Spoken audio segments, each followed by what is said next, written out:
Have you ever looked at someone you love and felt invisible? It is a quiet kind of pain. A laugh that stings. A comment that lingers. A moment when someone you raised, someone you would do anything for, looks at you like you are from another time, another world, as if your value ended when your youth did. My grandson laughed at my phone. Just one laugh, but it echoed louder than he could ever imagine. He thought I was out of touch, but he did not know. I had built something. Quietly, consistently, something powerful, something with 2 million users, and a purpose far bigger than any of them knew. This is the story of how I remembered who I was, and how I helped them remember too. Before we jump back in, tell us where you are tuning in from. And if this story touches your heart, please subscribe, because tomorrow, I have saved something truly special just for you. My name is Evelyn Harper. I am 64 years old. I live in a small town just outside Portland.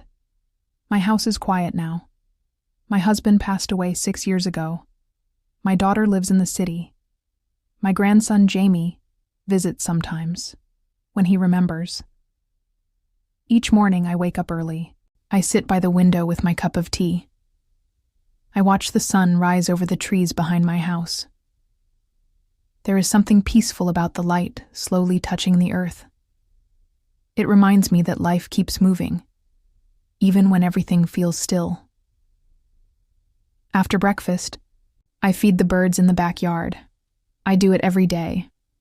There is a little red cardinal who comes to visit. I gave him a name, Wesley. I talk to him sometimes. I know that sounds silly, but he listens. And sometimes that is all a person needs. Keep my home tidy. It is not large, but it is full of memories. Photographs on the wall. A few paintings I made long ago. My favorite books in a wooden shelf that my husband built. I run my fingers over the spines when I pass them.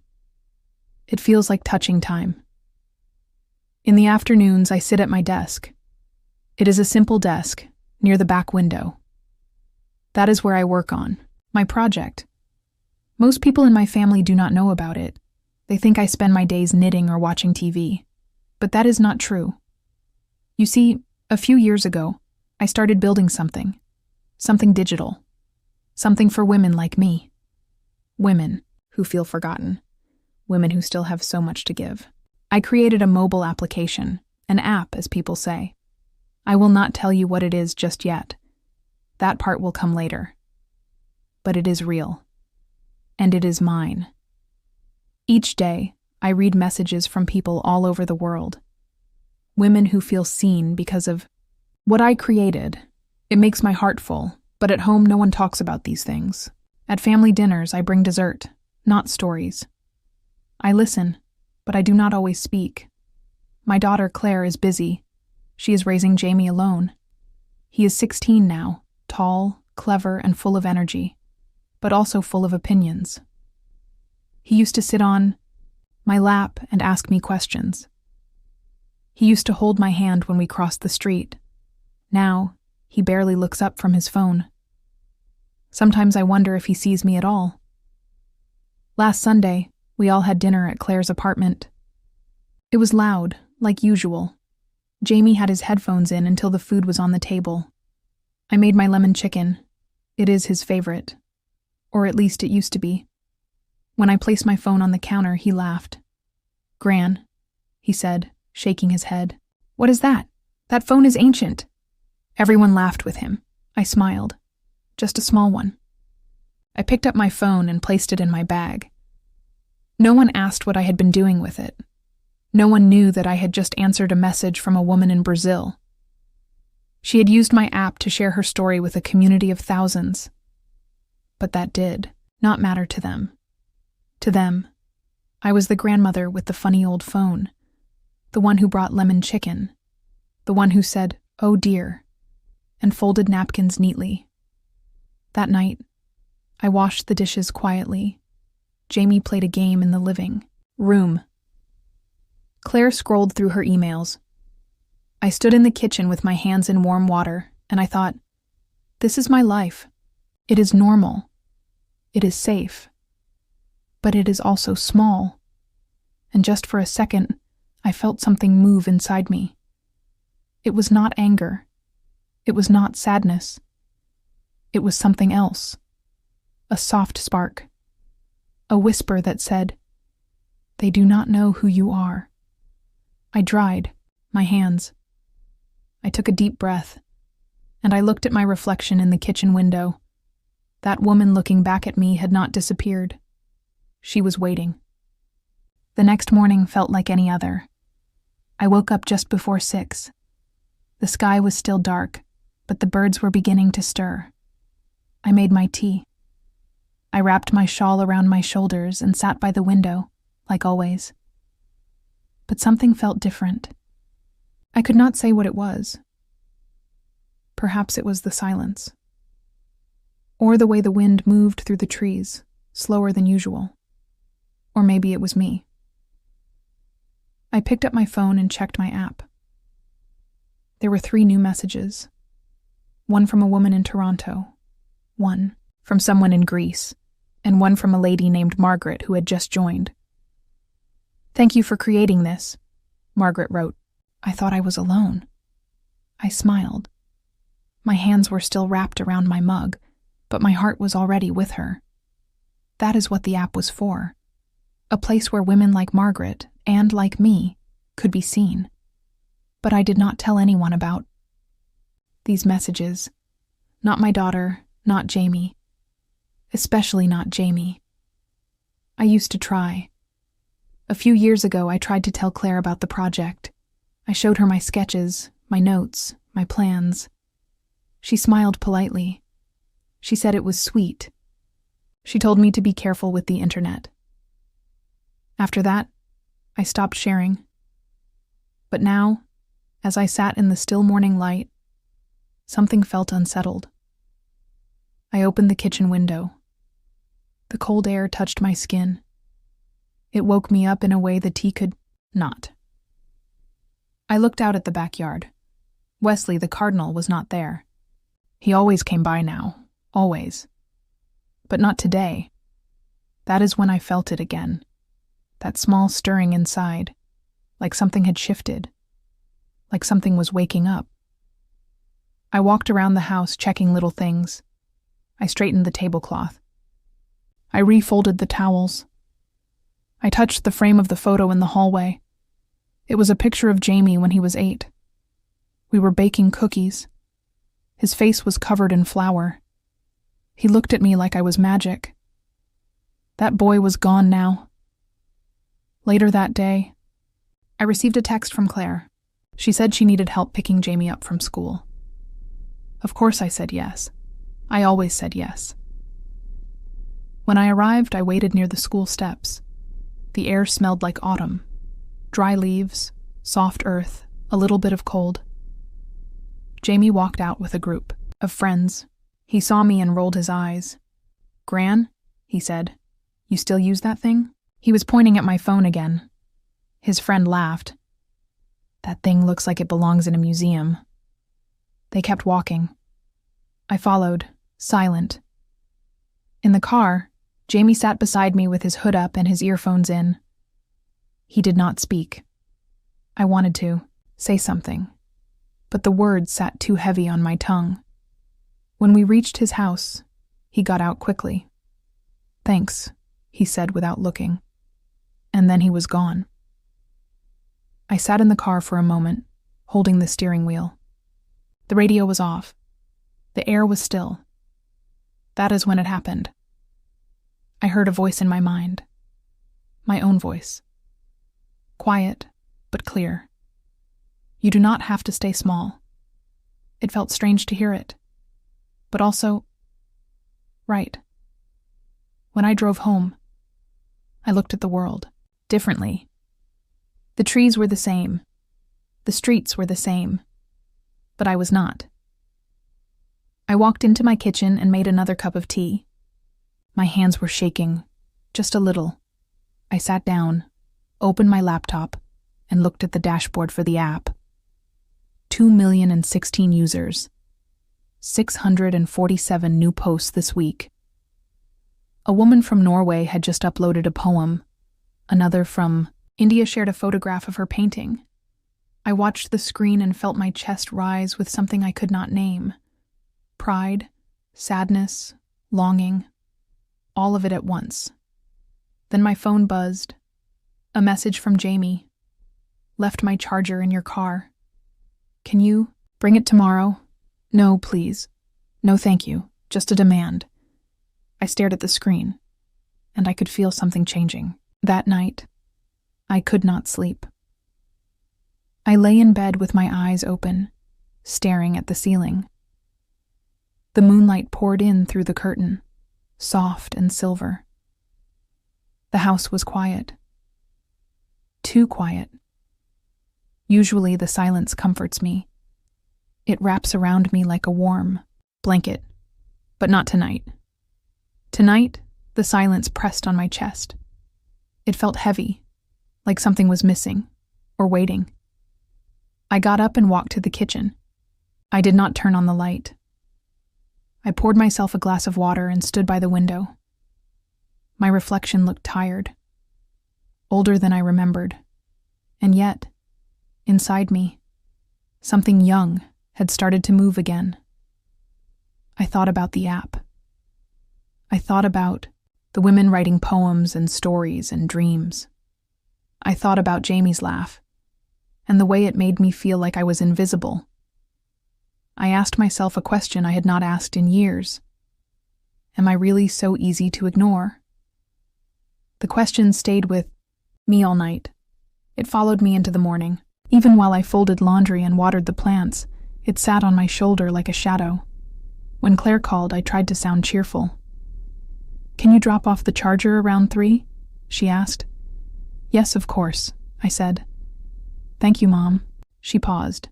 Oh, and could you take a quick look at the Wi-Fi? Jamie says it is slow. I said yes again. That is what I always do. At 2:45, I left the house. The charger was in my bag, along with a small box of cookies I had baked that morning. I always bring something. It is a habit from years of trying to stay useful. When I arrived, Jamie answered the door. He took the charger without a word. Your mom said the Wi-Fi is acting up, I told him. He rolled his eyes. It is just laggy. Probably nothing you would understand. I felt my face go still. I can take a look if you like. He stepped aside. Sure, whatever. I walked in, placed the cookies on the counter, and sat at the computer. I checked the settings, updated the system, and restarted the router. While the screen loaded, Jamie stood behind me, tapping his fingers on the wall. You know, he said suddenly, we had a class about startups today. Oh? I replied without turning. Yeah. Our teacher showed us some app made by these old tech guys. Millions of users. Crazy stuff. I smiled to myself. That does sound interesting, he continued. But the design was super clean. Like nothing. Like those boring apps old people make. That word again. Old. I turned and looked at him. Jamie, I said gently, do you think I am boring? He blinked. What? I mean, no. You are just, you bake, you feed birds, you do grandma stuff. I nodded slowly. I see. But it is fine, he added quickly. Nothing wrong with that. Everyone has their thing. I finished with the Wi-Fi and stood up. He picked up the cookies. Thanks for these, he mumbled. I walked back to the door. He followed behind me. Just before I stepped outside, I turned to him. Do you ever wonder what else I might be good at? I asked. He looked confused. What do you mean? Nothing, I said. Just curious. He shrugged. You are great at cookies. And Wi-Fi, apparently. I nodded. Right. And then I left. As I drove home, I felt something swirl inside me. Not anger, not even sadness. Confusion. How did I let this happen? How did I become the kind of person that people stop looking at? How did my life become so small in their eyes? I pulled into the driveway and sat in the car for a while. The trees moved, gently in the breeze. The world looked the same, but I did not feel the same. I went inside, sat at my desk, and opened the app. I posted something for the first time in months, just a sentence. Sometimes I think I disappeared when no one was looking. Within minutes, 5 people replied, "You are not alone." I feel this too. Thank you for saying it. I stared at the screen. Tears came to my eyes, soft and quiet. I did not know if they were from sadness or something else, but I knew one thing for sure. I was not ready to be invisible. Not yet. The next few days were quiet. Too quiet. Claire didn't call. Jamie didn't text. I didn't hear from anyone in the family. It wasn't unusual, really. But after everything stirring inside me lately, the silence felt sharper. I kept busy. That's what I always do. I baked a lemon cake. I organized the spice cabinet. I even dusted the attic, which hadn't been touched in years. Still, the quiet pressed in like fog. On Wednesday, I decided to visit the community center.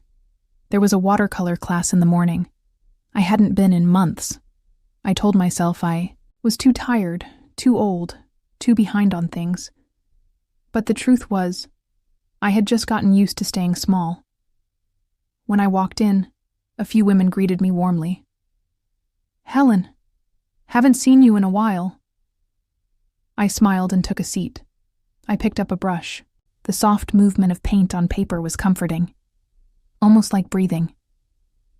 After class, one of the women, June, asked if I wanted to grab a tea. I hesitated, then said yes. We sat in a quiet corner by the window. She asked about my family. I told her the truth, but with rounded edges. "Jamie's growing fast," I said. "Claire's busy with work. You know how it is." June looked at me for a long moment. "Do they check in on you?" I paused. "Sometimes." She nodded slowly, then said, "My granddaughter forgets my birthday every year now. Last time I saw her, she said, 'Oh, I didn't know you still used email,' as if I were some relic." We both laughed, but there was no joy in it, only understanding. I went home feeling heavier. That night I received another message on the app. It was from a woman named Aisha. She was 67. Her children had moved abroad. They rarely called. She had joined the app because she felt like she was vanishing. "I don't know who I am anymore," she wrote. "I was a teacher, a dancer, a mother. Now I'm just here," I replied immediately. "You are still all of those things. They didn't go away. They just got quieter, but they're still yours." After I sent it, I realized I was writing to myself as much as to her. The next day, Claire called. Her voice was rushed. "Mom, Jamie has a school project. He needs to interview someone about technology and change. Can he ask you a few questions?" I blinked. "Me?" "Yes. It's for tomorrow. He said everyone else picked someone interesting." I waited. She didn't seem to notice the silence. "I'll drop him off at 5, okay? Thanks." The line went dead. At 5, Jamie arrived with a tablet and a bored expression. "Let's just get this over with," he said, flopping onto the couch. I sat across from him. He glanced at his screen. Question 1. What's the biggest change in technology you've seen in your lifetime? I thought for a moment. "The internet," I said. "It changed how we speak, how we share, how we connect." He nodded absently. "Yeah, okay, next. Do you think technology is good or bad for society?" I looked at him. "It depends on how we use it." He barely reacted. "Last one. Have you ever made something with technology?" I hesitated, Then I said it. Yes. He glanced up. Like what? I stared at him. An app. His brow furrowed. Wait, what? I designed and launched an app. It connects women over 50 from around the world. It has over 2 million users. He stared at me, then laughed. You're joking. I'm not. There was a long silence. You made an app? He said, like the words didn't fit together. Yes, Jamie. I did. He sat up straighter. What's it called? I told him. He looked it up on his tablet. His eyes widened. No way. I've seen this before. Mr. Ramos talked about it in class. I just nodded. He looked up at me. Something new in his eyes. Confusion, curiosity, maybe even respect. But then, just as quickly, he stood up. I'll send this in. Thanks, Gran. He left the room. I sat still, heart pounding. Something had cracked open. Not everything had changed. But something had. And once the crack is there, the light starts getting in. The next morning, I woke up early. Not because I had to. I just couldn't stay in bed. My mind was too full. Of questions, of thoughts, of possibilities. I made a pot of tea and sat by the window. The garden was still wet with dew. Birds moved, quietly through the branches, unaware of the little storm inside me. Jamie's face from the night before stayed with me. That mixture of disbelief and curiosity. As if he'd looked at me and seen someone new, or maybe someone he'd never bothered to see before. I opened the app. Messages had come in overnight.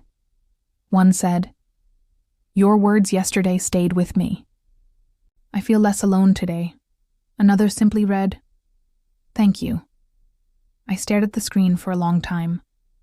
It still amazed me how strangers could offer more warmth in a few lines than people I'd known all my life. Around 9, my phone rang. Claire. "Hey, Mom," she said. "Jamie told me about the interview. He was really surprised." I smiled, but kept my voice calm.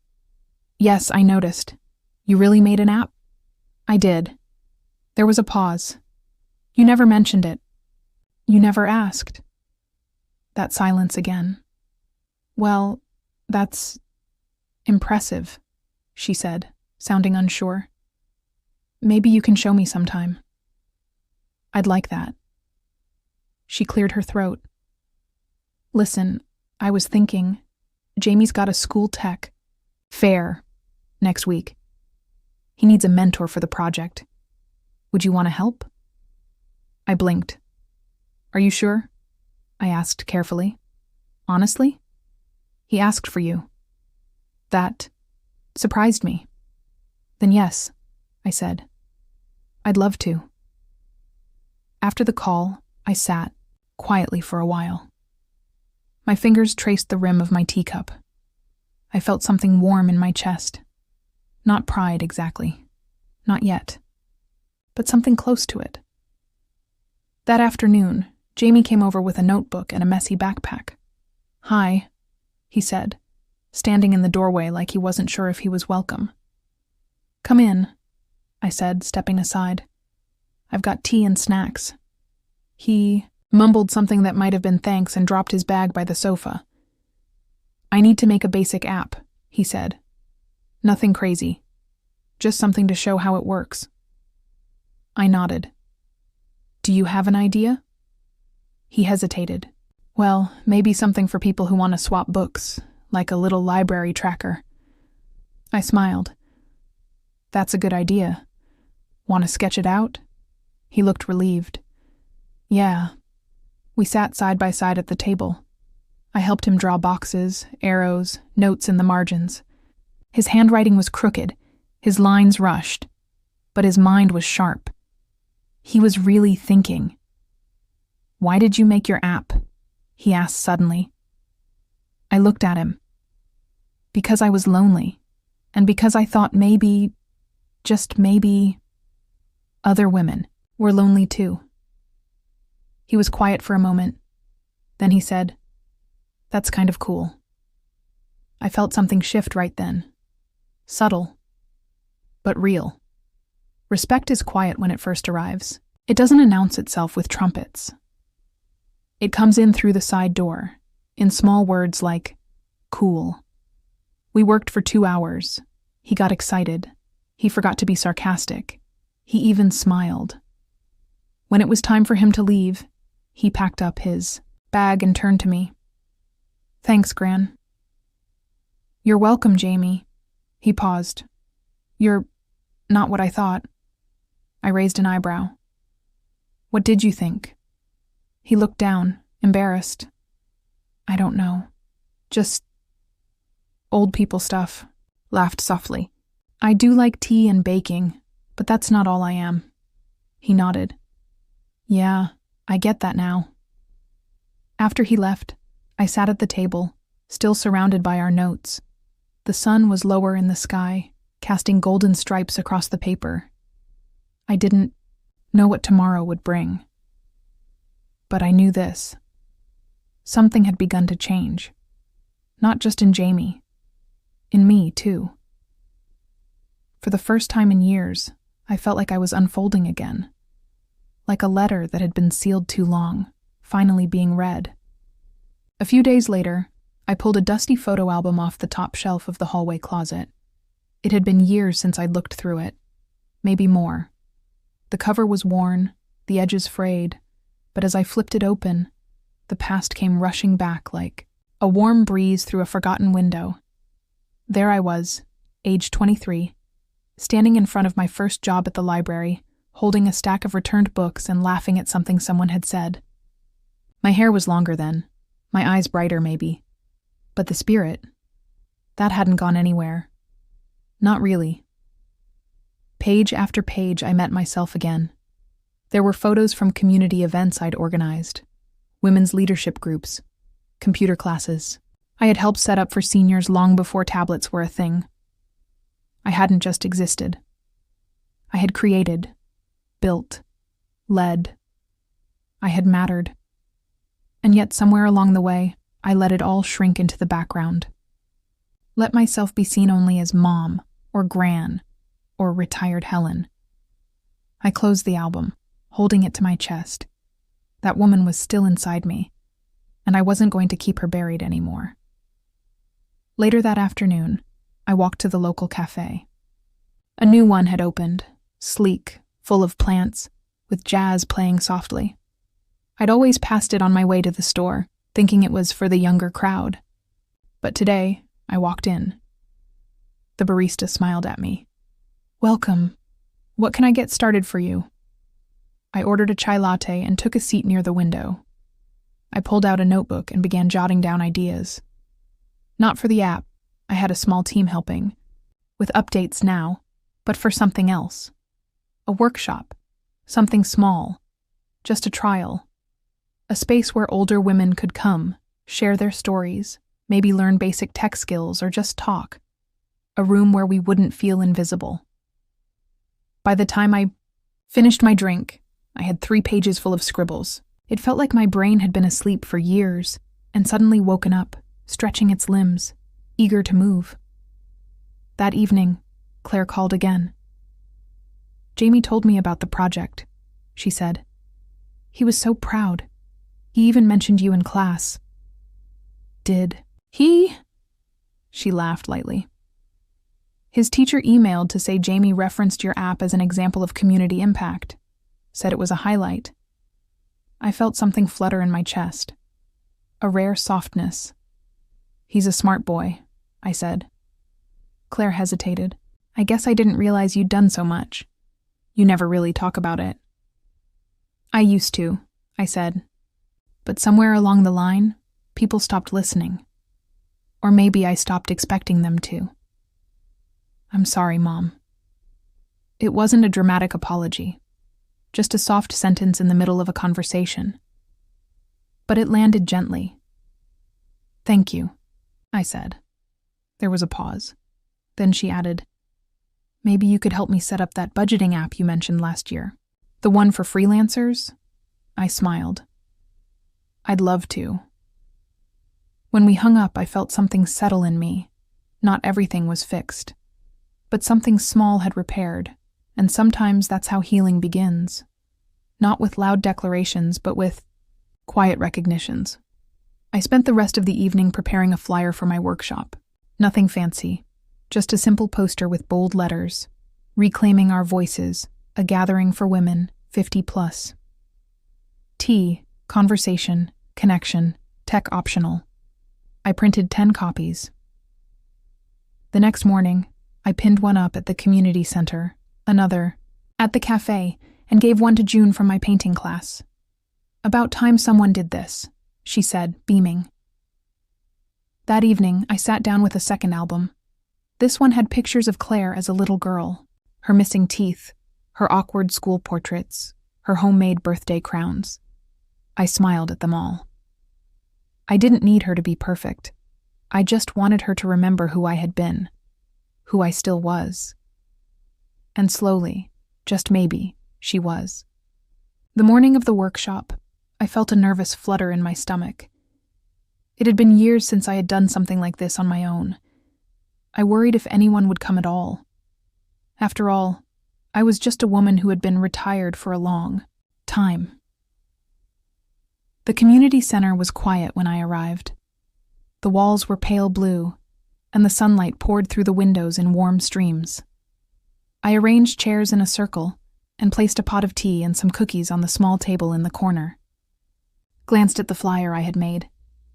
It looked simple, maybe even plain. But to me, it was hope on paper. By 10 o'clock, a few women began to trickle in. Each one carried a story in her eyes. I recognized some faces from around town. Others were strangers. Some smiled shyly. Others looked tired. But all of them seemed to need this space as much as I did. We started by introducing ourselves. It was slow at first. Names, a few words about why we were there. The silence was thick, but safe. I decided to share my story next. I told them about the app, about feeling invisible to my own family, about how loneliness had pushed me to create something meaningful. I spoke carefully, choosing words that were simple but true. As I spoke, I saw nods and soft smiles. Some women wiped their eyes. When I finished, one woman stood and said, "Thank you. You have given me courage." That moment broke the ice. The stories began to flow. A woman named Linda spoke about losing her husband last year and feeling lost. Another, Margaret, shared her struggles with learning new technology. The room filled with laughter, tears, and quiet understanding. I realized then that this workshop was not just about technology or apps. It was about connection, about reclaiming voices that had been quiet for too long. One woman, Anne, brought a photo album like mine. She showed us pictures of her travels, her children, her garden. "I forgot how rich my life is," she said. "Talking here reminds me." We talked for 3 hours. No one checked their phones. No one rushed out early. It felt like a small family had formed in that room, united by shared experiences and a desire to be seen. After the session, several women stayed to help clean up. They thanked me for creating the space. I felt a warmth inside, a quiet pride that was different from anything I had felt before. When I got home, Jamie called. "Gran," he said, "I heard about your workshop. It sounds amazing." I smiled. It was. "Maybe you could come to my school and talk about it? Inspire some of my friends?" I laughed softly. "We will see." Before I hung up, I said, "Thank you, Jamie, for believing in me." He was quiet for a moment. Then, "I am sorry I laughed at your phone. I did not understand what you had built." "It is okay," I said. Sometimes people do not see what is right in front of them. That night, I sat by the window, watching the stars blink into the dark sky. I thought about the women who had come. Their stories had filled the room, and mine had found its place there too. For the first time in a long time, I felt seen. Not just by strangers, not just by my grandson, but by myself. After the workshop, I thought things might start to improve with Jamie. I hoped he would begin to see me differently, maybe even respect what I had built and the life I had lived. But sometimes, hope is patient, and reality moves slower. The days after our phone call were quieter than I expected. Jamie did not mention the workshop again, nor did he ask about the app or my plans. At family dinners, he kept to himself, scrolling on his phone or laughing with his friends over messages I could not read. I watched him from across the room.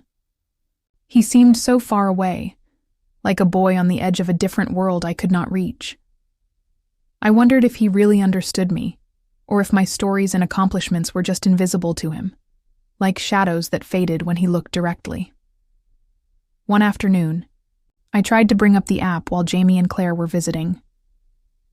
I sat beside him on the couch and carefully said, "Jamie, would you like to see the new features I added to my app?"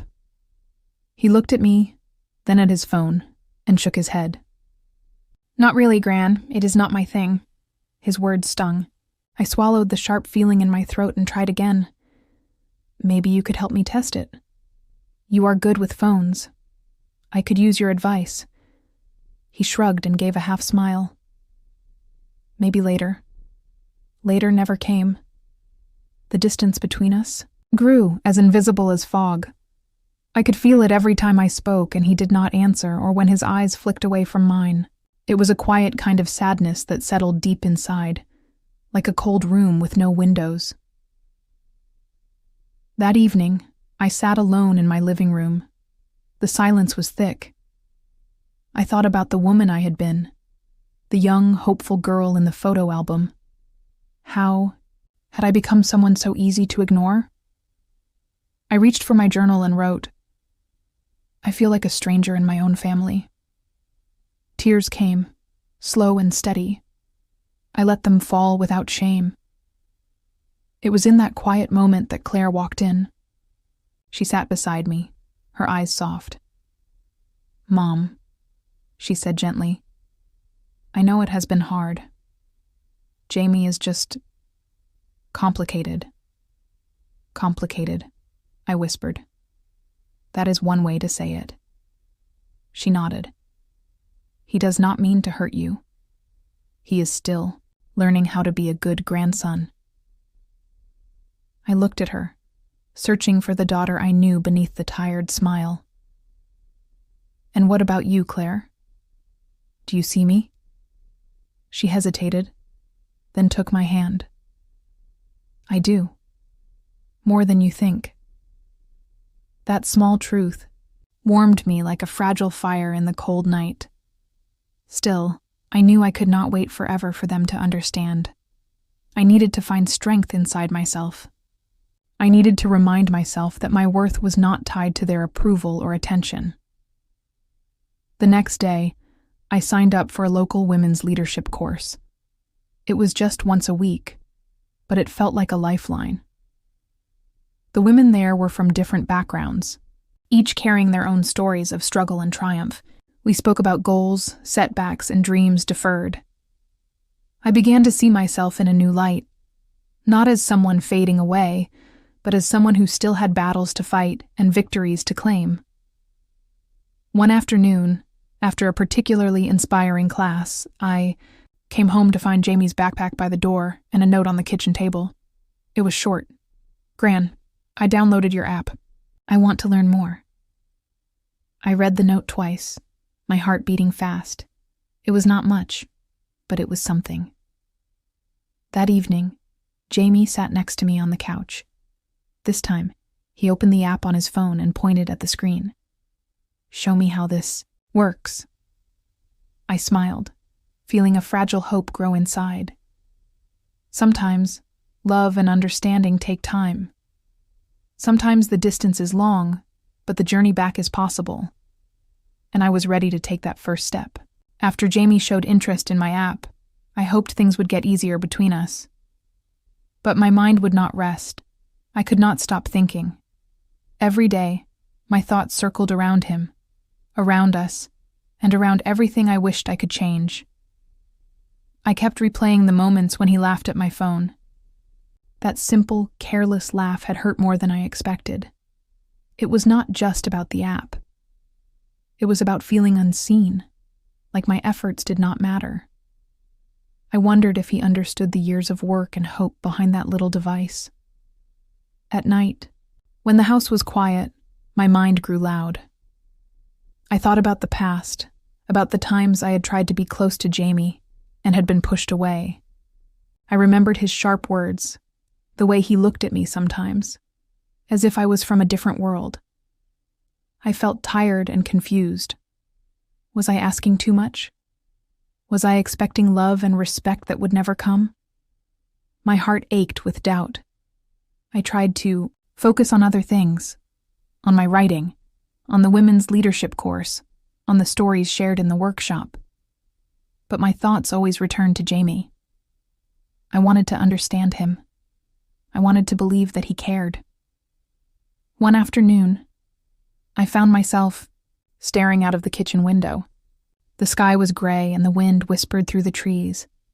I saw a mother with her child walking down the street. They looked happy and close. I wished for that kind of connection with my own family. I sighed deeply. Why is this so hard? I whispered to the empty room. Later that day, Claire called.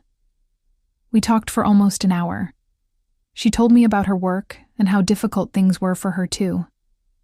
I shared some of my fears and frustrations. Talking with her helped, but the heaviness in my chest did not fully lift. The next morning I woke early, unable to sleep. I took my journal and began to write. I wrote about feeling invisible, about the loneliness that sometimes wrapped around me like a heavy blanket. I wrote about hope and fear and the longing to be understood. Writing was a kind of medicine. It helped me see my feelings clearly, instead of letting them swirl inside like a storm. That day, I made a decision. I would try to reach out to Jamie in a new way, not with expectations, but with openness and patience. I would share more about my app and listen to what he wanted to say. When he came home from school, I greeted him with a smile. Jamie, I have been working on a new feature for the app. Would you like to see it? He looked surprised but nodded. We sat together at the kitchen table, and I showed him the new design. He asked questions and gave ideas. For the first time, in a long while, we talked. Not just as grandmother and grandson, but as two people sharing something important. Still, as I watched him leave for his room later, I felt the quiet ache again. There was so much more I wished to say, but the words were trapped inside me. That night, I sat by the window and watched the stars blink into the dark sky. I whispered a wish. Please help me find peace with all this. Sometimes growth is slow and painful. Sometimes love must be patient and kind, even when it is hard to see the way forward. I closed my eyes and promised myself to keep trying. For Jamie, for me, and for the hope that our story was still being written. The nights grew longer, and the quiet pain inside me deepened. It was not the kind of pain that screams or shouts. It was softer, like a shadow settling slowly over my heart. I felt it in the silence after conversations, in the spaces where laughter once lived. It was there when I sat alone, watching the rain fall softly against the window pane. Some evenings, I would sit in my favorite chair, a warm cup of tea resting in my hands. The steam rose slowly, swirling like my thoughts. I looked out at the garden, where the flowers bowed under the weight of the rain. I thought about the family I had once dreamed of, close, loving, understanding. That family felt far away now, as if it belonged to someone else. I remembered the day Jamie laughed at my phone. The memory stung like a cold wind. He did not know how much I had poured into that app, how it was more than just lines of code. It was my hope, my way of proving that I still mattered. Yet, he saw it as a joke. I wondered if he even saw me at all. The house was quiet, except for the soft patter of rain and the distant hum of the city. I closed my eyes and let the tears come. They fell slowly, one by one, like raindrops on the glass. I thought about Claire. She was caught between worlds, trying to support her family while building her own life. I understood her struggles, but sometimes I wished she could see me clearly, not just as a mother or a figure from the past, but as a woman with her own dreams and pain.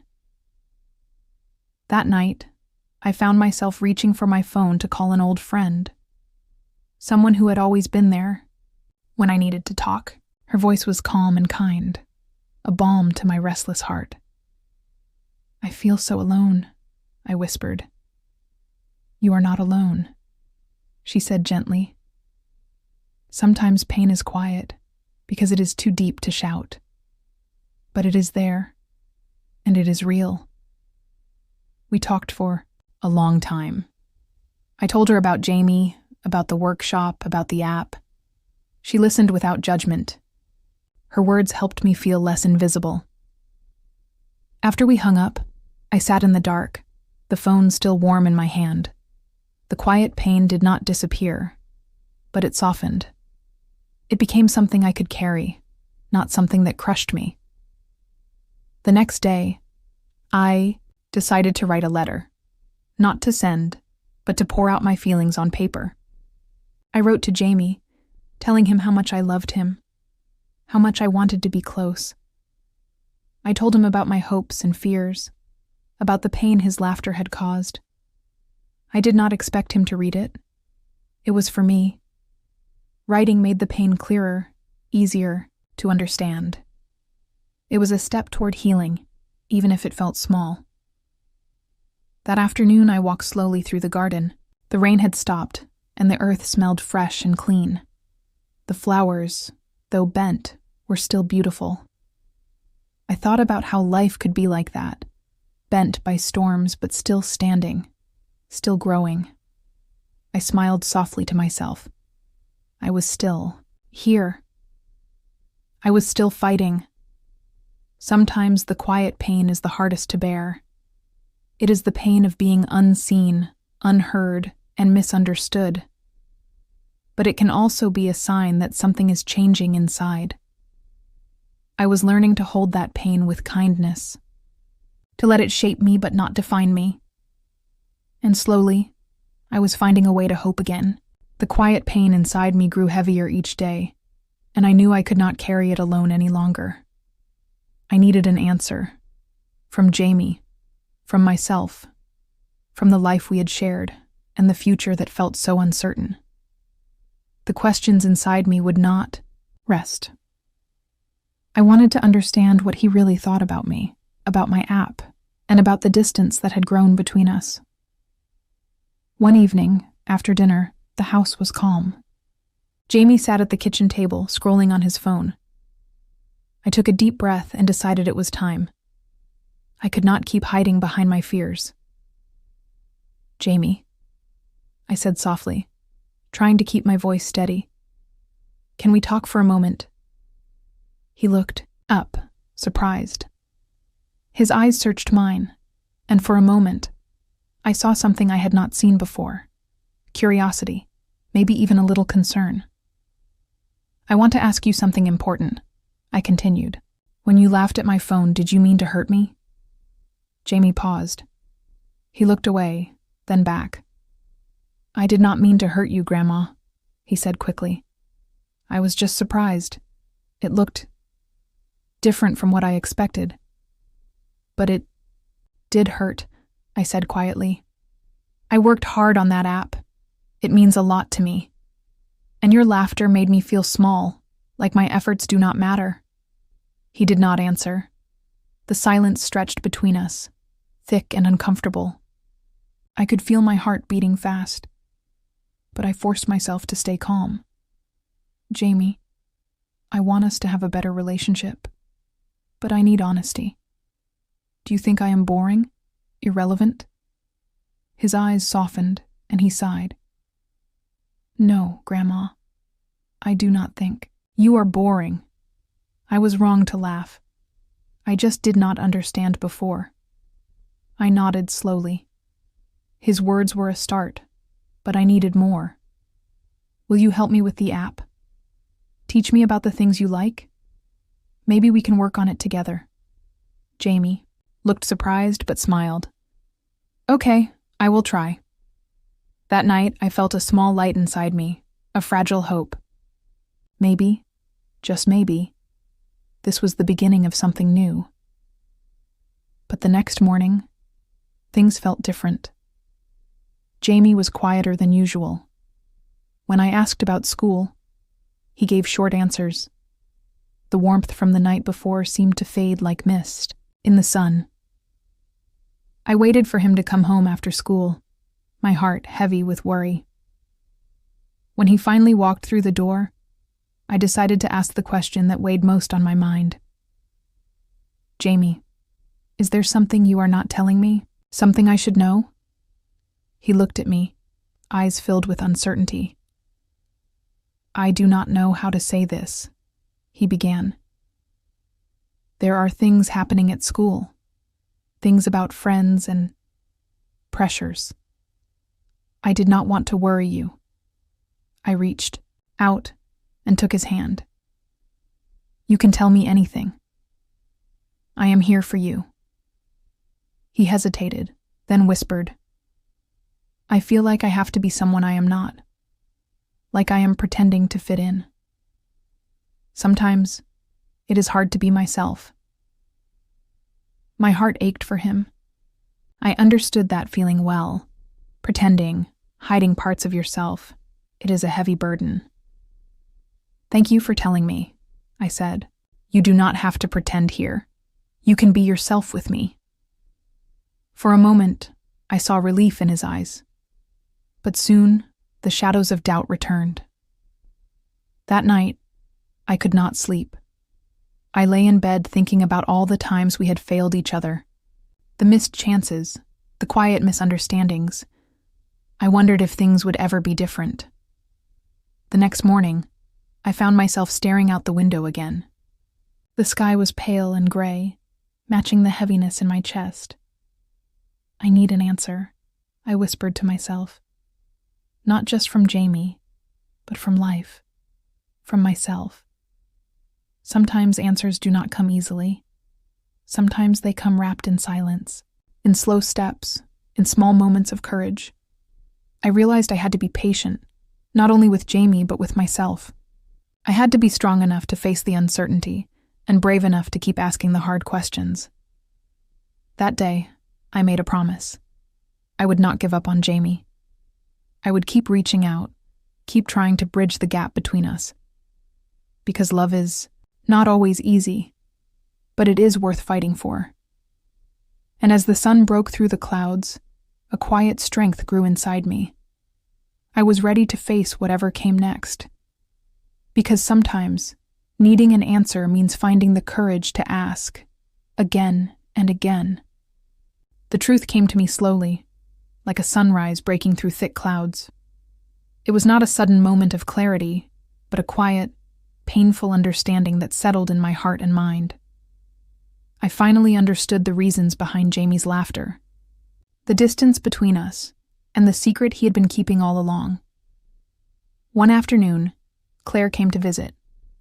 She sat down beside me in the living room, her eyes tired but kind.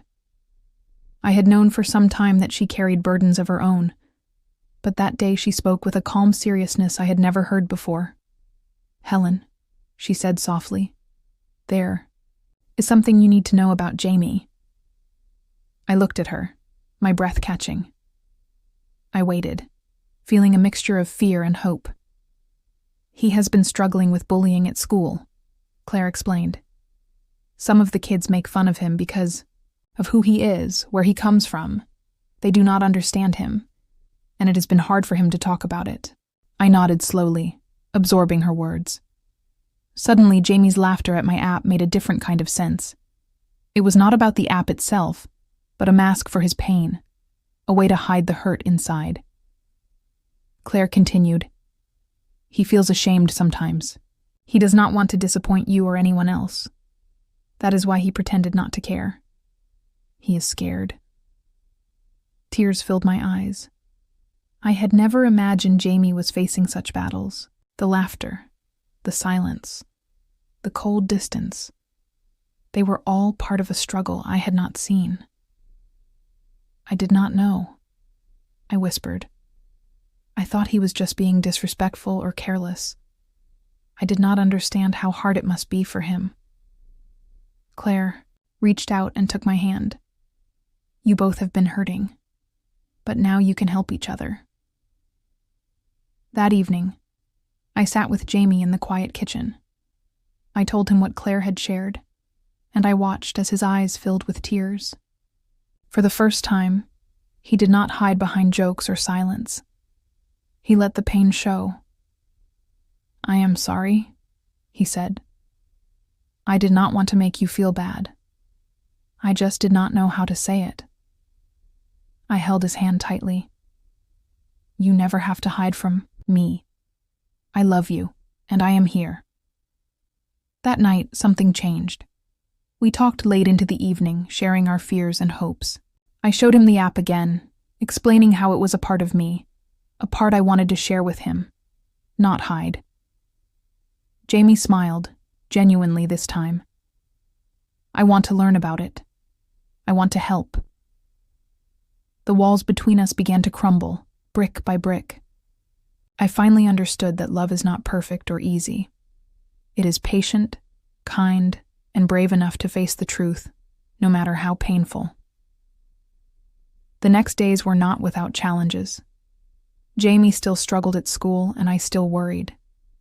But now, we faced it together. We became a team, supporting each other in new ways. I also learned to be gentler with myself. I realized that misunderstanding does not mean failure. It means we are human. We all need time to grow and heal. In the quiet moments, I often thought about the journey that had brought me here. From feeling invisible and laughed at, to finding a deeper connection with my grandson. It was a path full of pain, but also full of hope. I was no longer just a woman with an app. I was a grandmother, a mother, and a friend. I was someone who had faced betrayal and confusion, but had found strength in understanding. The app, once a symbol of distance between Jamie and me, had become a bridge. It was a way to connect, to share, and to grow together. That night, as I closed my eyes, I felt a peace I had not known for a long time. I understood that love is not about never being hurt. It is about choosing to forgive, to listen, and to walk forward with an open heart. I finally understood. The moment I finally understood everything, I also knew that I had to make a choice. Understanding brought clarity, but it also brought pain. I loved Jamie deeply, and I wanted to help him through his struggles. Yet, I also realized that sometimes love means stepping back, not out of anger, but out of self-respect and the need to heal. That afternoon, after a long conversation with Claire and with Jamie, I felt exhausted. My heart was full but fragile. I looked at Jamie, trying to hold onto hope, but I also saw how tired he was too. We both needed space to breathe, to find ourselves again. "I think I need some time," I said quietly. "Time to think and heal." Jamie did not protest. His eyes were sad, but understanding. "I understand, Grandma." I packed a small bag and decided to spend a few days away from home. Not to run away, but to give myself the chance to breathe without the weight of pain pressing on my chest. I told Jamie I loved him and that I would be back soon. Driving away, the world around me felt strange, both unfamiliar and familiar. The silence in the car was deep, but it was not empty. It was filled with the quiet thoughts that I had been pushing away for too long. I went to a small bed and breakfast by the lake, a peaceful place I had visited once before. The gentle sound of water and the soft rustling of trees welcomed me. I sat by the window, looking out at the calm surface of the lake, trying to find calm inside myself. Walking along the shore, I remembered how I used to come here with my late husband. Those memories were bittersweet, full of joy and sorrow at the same time. But they reminded me that life moves in seasons, and every season has its own lessons. I needed to walk away, not to forget, but to find strength again. I needed to remember who I was, beyond the laughter and the hurt, beyond the app and the misunderstandings. In those quiet days, I allowed myself to cry. I let the tears flow without shame. I felt the pain, the loneliness, the fear of losing the connection with Jamie. But I also felt a gentle hope growing, a hope that this space would help me heal, and that one day I would return stronger. I wrote letters to Jamie every day. I told him about my thoughts, my memories, and my love. I told him I believed in him and that I was proud of him, even when things were hard. Writing was like speaking to him through my heart. It gave me peace to know that even in distance, love remained. On the third day, I received a message from Jamie. It was simple, but powerful. "Grandma, I miss you. I am sorry. I want to be better. Please come home soon." His words touched me deeply. I realized that walking away did not mean I was giving up. It was a step toward healing for both of us. The following morning, I sat again by the lake and made a decision. I would go home. I would face whatever came next with courage and love. I knew the journey ahead would not be easy. There would be hard conversations and moments of doubt, but I was ready to meet them. I was ready to be the woman who loved fiercely, but also protected her own heart. Driving back, the sky was clear and bright. The road ahead stretched out like a promise. When I opened the front door, Jamie was waiting. His face brightened when he saw me. We embraced. No words were needed. In that moment, I understood something important. Walking away is not the end. Sometimes it is the beginning of a new chapter. A chapter where love is stronger because it is chosen every day, even through the pain. I walked away to come back, to be ready to love, to listen, and to grow. And that is what I would do. Because sometimes, the bravest thing we can do is to take a step back and find ourselves again. Even though I had returned home and embraced Jamie with all the love I had, the pain did not disappear as quickly as I had hoped. The hurt lingered in quiet moments, in the spaces between words, and in the silence that sometimes filled our rooms. I realized that healing is not a straight path. It comes slowly, in waves, and often the pain stays longer than the joy. Every morning, I woke up with a heavy feeling in my chest. It was as if a shadow followed me everywhere, reminding me of the confusion and hurt that had come between us. Sometimes, I caught myself holding back tears, afraid to let the sadness show. Other times, the tears came suddenly, without warning. Jamie was trying his best. He smiled more often, and he spoke more openly about his feelings. But I knew that, inside, he was still carrying a burden. I saw it in his eyes, the tiredness, the fear of being misunderstood again. It broke my heart to see him struggle, even as he tried to heal. One evening, I sat by the window, watching the rain fall softly against the glass. The room was quiet except for the sound of water tapping on the roof. I thought about how much things had changed between us, how fragile our connection felt despite all the love. The rain reminded me of tears I had cried, and tears Jamie might still be hiding. I realized that pain does not leave us quickly. It stays inside, sometimes hidden beneath smiles and laughter, waiting for the right moment to come out. I reached for my phone and opened the app I had created. It was strange to think that something I had built with so much hope and passion could also remind me of pain. But I knew the app was not the cause. It was a part of my life, a symbol of my strength, and a tool to connect with others. Yet, at that moment, it also symbolized the distance between Jamie and me. The app was a bridge we were still learning to cross together. I thought about the moments when Jamie had laughed at my phone. Those moments had hurt me deeply. But now I understood they were not about me. They were about his own fears and insecurities. Still, the memory stung like a wound that had not fully healed. That night, I found myself writing in my journal, pouring out my thoughts and emotions.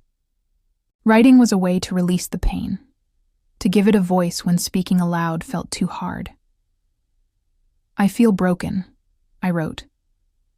But I also feel hope. I do not know when the pain will end, but I want to believe that it will. The next day, I spoke with Claire again. She listened patiently as I shared my feelings of sadness and uncertainty. "Helen," she said gently, "healing takes time. It is okay to feel pain.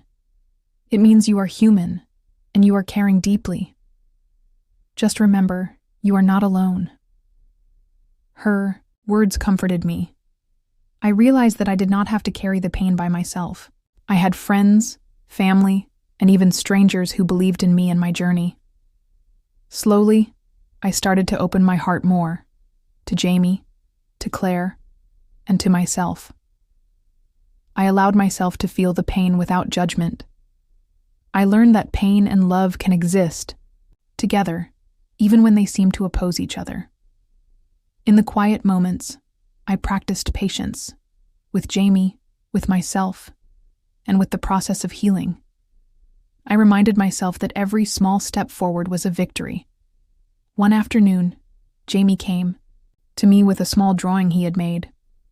It was a picture of the two of us holding hands, smiling under a bright sun. "I want us to be happy again," he said simply. His words gave me strength. I knew that the pain would stay for a while, but so would the love. And love, I believed, had the power to heal even the deepest wounds. As the days passed, I found myself smiling more. Not because the pain was gone, but because I was learning to live with it, to grow through it, and to hold on to hope. The pain stayed, but it became softer, like a quiet whisper reminding me that I was still alive, still fighting, and still loving. Sometimes, when the house grew quiet in the evening, I found myself drifting back into memories of the past. Those memories came like gentle waves, warm and bittersweet. I missed the past, not because I wanted to live there forever, but because it reminded me of who I was and who we used to be as a family. I remembered the days when Jamie was a little boy, full of laughter and curiosity. He would run through the garden chasing butterflies, his face lit up with joy. I could still hear his small voice calling me to come outside and see the new flowers he had found. Those moments were simple, but they were filled with love and trust. Back then, my phone was just a phone. I used it to call my sister or to send quick messages to friends. I did not think about apps or users or success. Life was quieter, slower, and somehow easier. I missed the dinners we shared with everyone sitting around the table talking about their day. Even when we disagreed, there was a sense of belonging. Now, those meals were often eaten in silence, or with distractions, and I felt the distance growing between us. One rainy afternoon, I found an old photo album in the attic. Dust covered the edges, but the pictures inside glowed with memories. I sat down and turned the pages slowly. Each photo told a story: a birthday party, a family vacation, a quiet moment by the fireplace. Looking at those photos made me feel both happy and sad. Happy because we had shared so much love. Sad because time had changed us in ways I did not expect. I thought about Jamie's laughter when he was younger, how his eyes sparkled with trust. I wondered when that trust had started to fade and how we had arrived at this place of misunderstanding and hurt.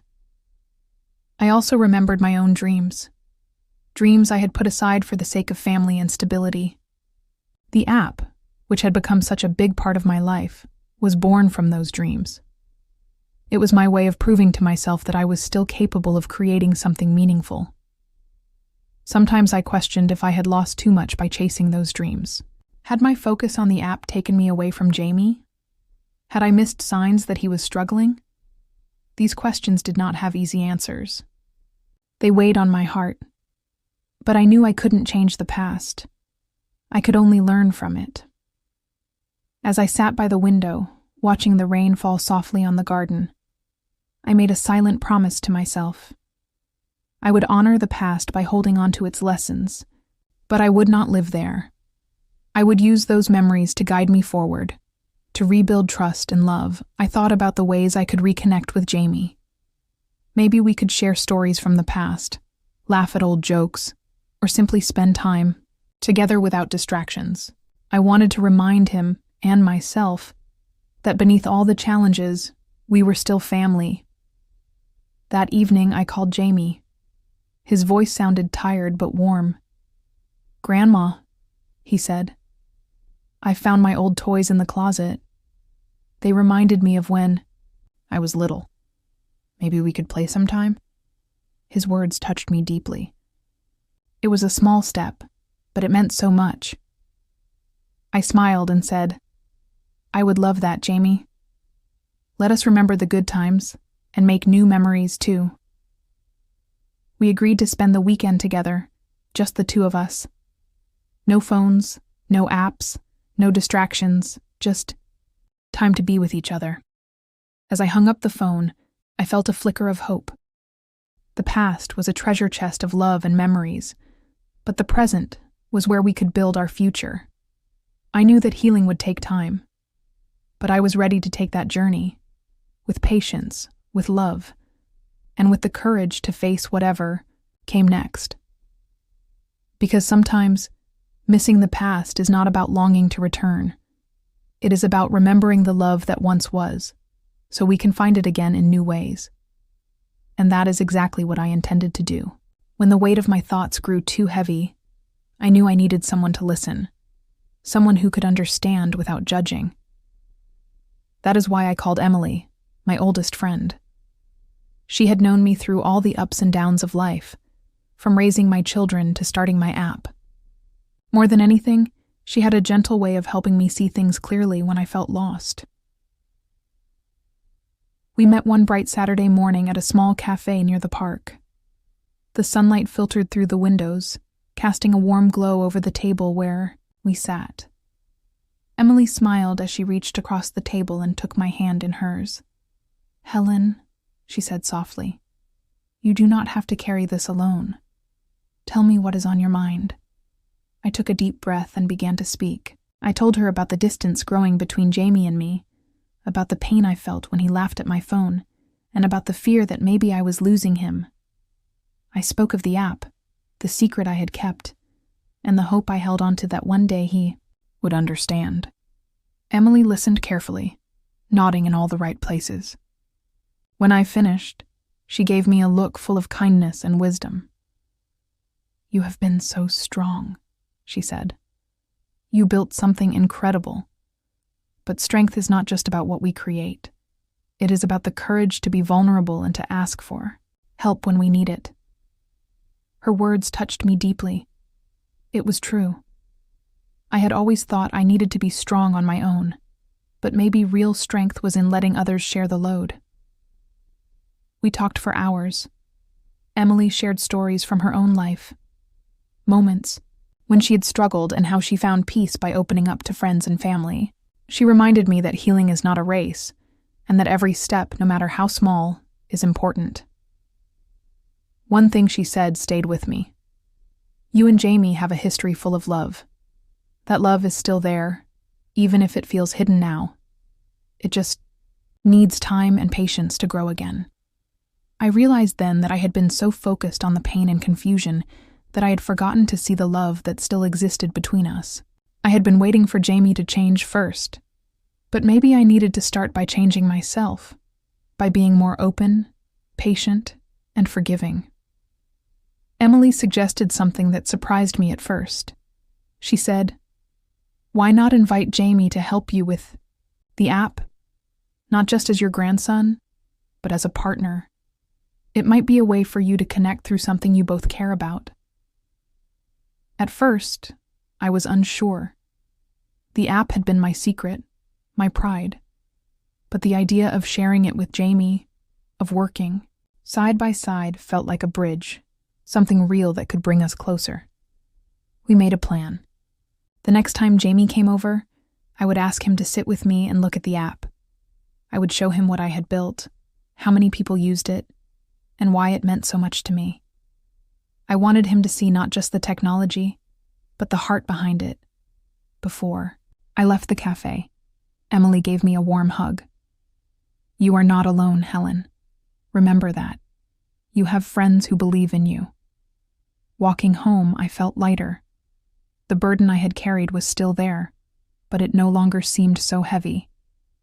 I had someone who understood, who gave me hope, and who reminded me that healing is possible. That evening, I sent Jamie a message inviting him to join me the next afternoon. I wrote, "I want to show you something important. It is part of my life, and I would love to share it with you." When he replied quickly, "Okay, Grandma, I will come."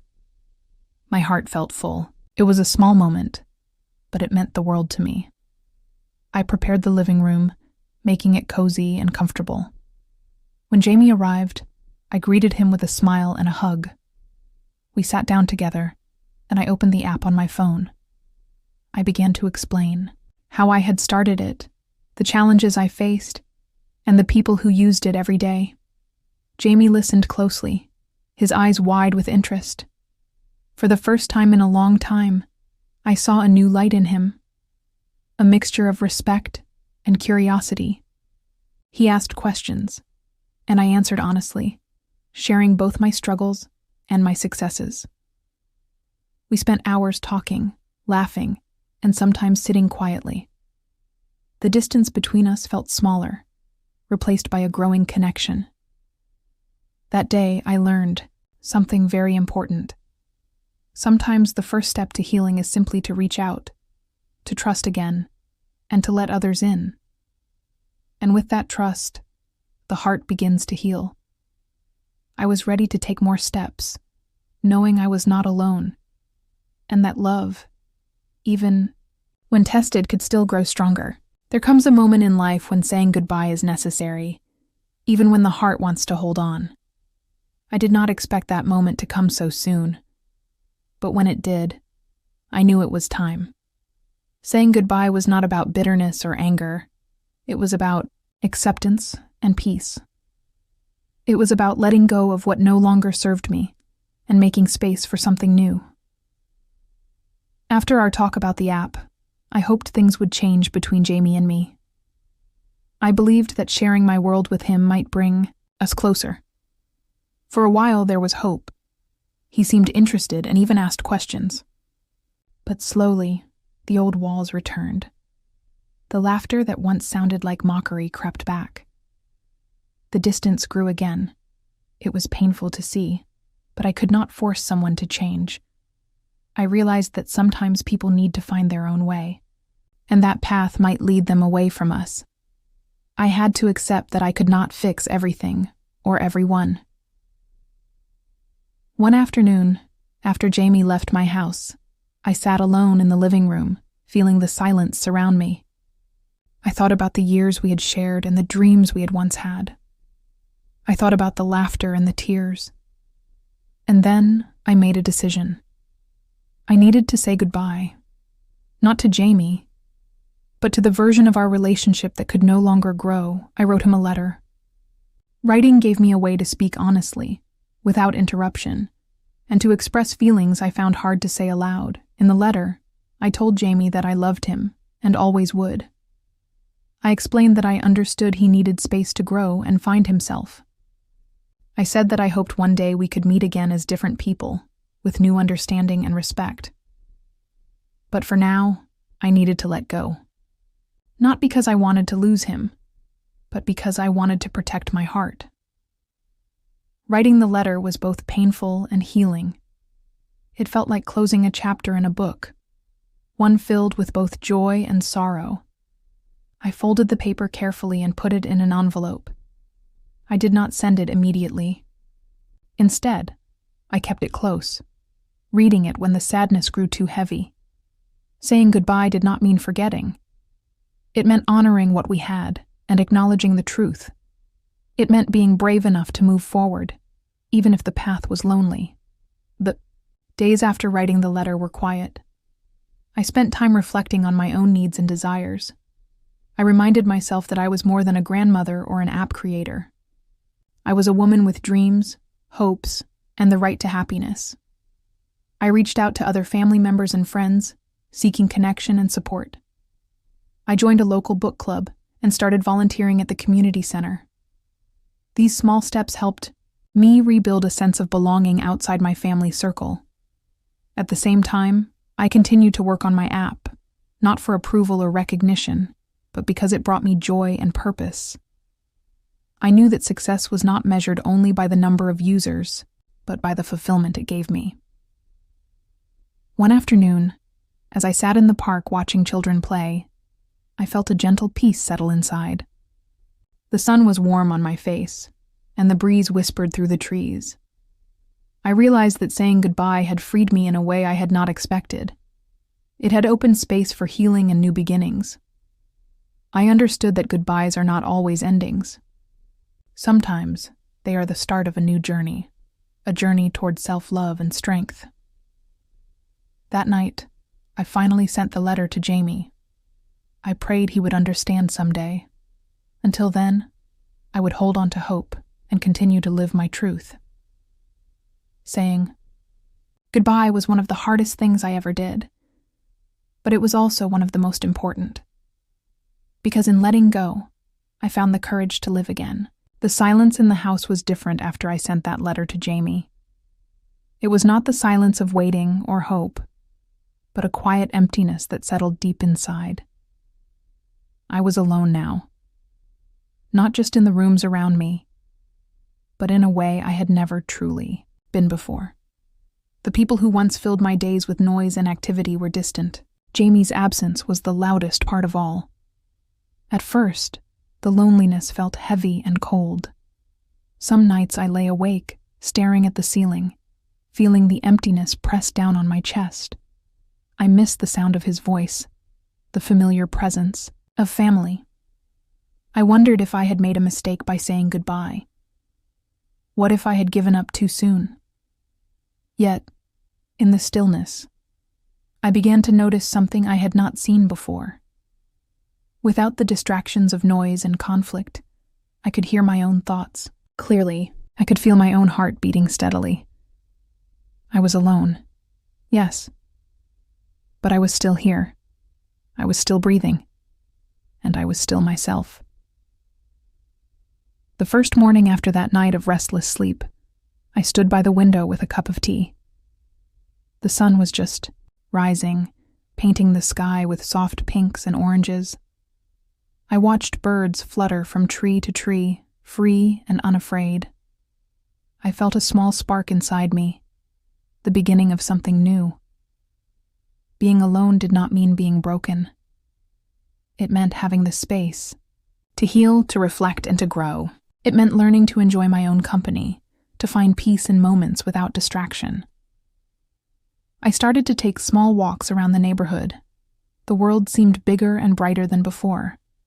I noticed flowers blooming by the roadside and children playing in the park. I smiled at strangers, and some smiled back. These little connections, simple and quiet, reminded me that I was part of something larger. Sometimes I would sit in the cafe where I had met Emily. The barista knew my order and greeted me warmly. I would sip my coffee slowly, watching people come and go. In those moments, I felt less invisible. I felt like I belonged. One day, I found a journal in my drawer, a gift from years ago that I had forgotten about. I took it out and began to write. At first, the words came slowly, awkwardly. But as I wrote more, I found my feelings pouring out on the pages. I wrote about my fears, my hopes, and my dreams. I wrote about Jamie and the pain of letting go. I wrote about the woman I was becoming. Writing helped me understand myself better. It was like having a conversation with a wise friend who always listened without judgment. The journal became a place where I could be honest, where I could explore my emotions without fear. In the quiet moments alone, I also learned to care for myself in ways I had forgotten. I cooked meals that made me feel good, not because anyone expected them, but because I wanted to nourish my body and soul. I read books that inspired me and listened to music that lifted my spirit. I began to see that being alone was not a punishment. It was a chance to rediscover who I was beneath the roles I had played: mother, grandmother, friend, caregiver. I was more than those titles. I was a woman with a story still unfolding. At night, when the house was still, I sometimes felt a gentle sadness for what was lost, but I also felt a quiet strength growing inside. I was learning to stand on my own 2 feet, to trust myself, and to believe in my own worth. Being alone gave me time to reflect on the future. I thought about what I wanted next, not just for my app or my family, but for me. I dreamed of traveling, of meeting new people, and of creating new memories. Most of all, I realized that I did not need to wait for others to give me happiness. I could create it myself, moment by moment, choice by choice. That is the gift of being alone, the chance to find peace within, to grow stronger, and to prepare for whatever comes next. I was alone now, but I was not lost. I was on a new path, one filled with quiet courage and endless possibility. The days moved slowly, and with each passing one, I could feel a quiet change growing inside me. I was not the same woman I had been just a few months ago. Something had shifted, something deeper than the surface struggles or the pain I had carried. I had changed, in ways both small and profound. It surprised me at first. I did not expect to feel stronger after saying goodbye and facing loneliness. I thought those moments would leave me broken or empty. Instead, I found a new kind of strength, one that was calm, steady, and real. I began to notice it in little things. When I looked in the mirror, I saw a woman who held her head a bit higher. Not because she was proud or boastful, but because she had learned to respect herself again. The lines on my face told stories of tears and laughter, loss and love. I no longer tried to hide them. They were part of me. My thoughts had changed too. Before, I would have doubted myself, worried about what others thought, or felt afraid to speak up. Now I found my voice growing stronger. I began to speak more clearly and honestly, especially to myself. I realized that I had spent so many years trying to please others. I wanted to be seen as helpful, kind, and dependable. Those things were important, yes, but I had forgotten about my own needs. I had forgotten to care for Helen, the woman who deserved love and happiness just as much as anyone else. This new self-awareness was like a light in the dark. It showed me what I had been missing and what I could build for the future. I started setting small boundaries, saying no when something did not feel right, and yes when I truly wanted to. It was not easy at first.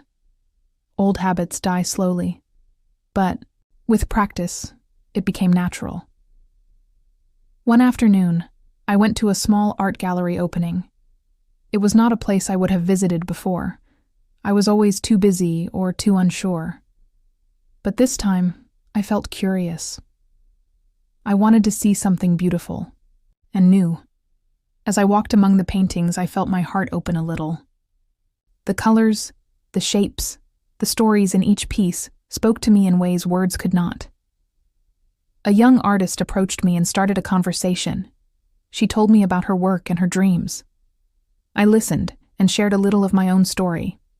For the first time in a long while, I felt connected to someone who saw me as a whole person, not just a grandmother or an app developer. That evening, I returned home feeling lighter and more alive. I understood that being not the same did not mean losing myself. It meant growing beyond my old fears and doubts. It meant becoming the woman I was meant to be. I also noticed how my relationships began to change. Some people who had once dismissed me now looked at me differently, with respect or even curiosity. It was not because I had done something to impress them. It was because I carried myself differently. I no longer needed their approval to feel worthy. At the same time, I was careful about who I let into my life. I learned that true connection requires honesty and respect. I did not want to repeat old patterns of pain or disappointment. I wanted to surround myself with people who lifted me up, not tore me down. Even with Jamie, my feelings were changing. The sharp hurt of betrayal softened into something quieter. I still missed the relationship we could have had, but I no longer needed it to define my happiness. I wished him well, and hoped that one day he would find his own path. This inner change gave me courage to dream again. I started planning new projects for my app, thinking about ways to help others. I imagined traveling to places I had only seen in books. I wanted to write more, not just for myself, but to share my story with others who might be struggling. Each morning, I woke with a small prayer of gratitude.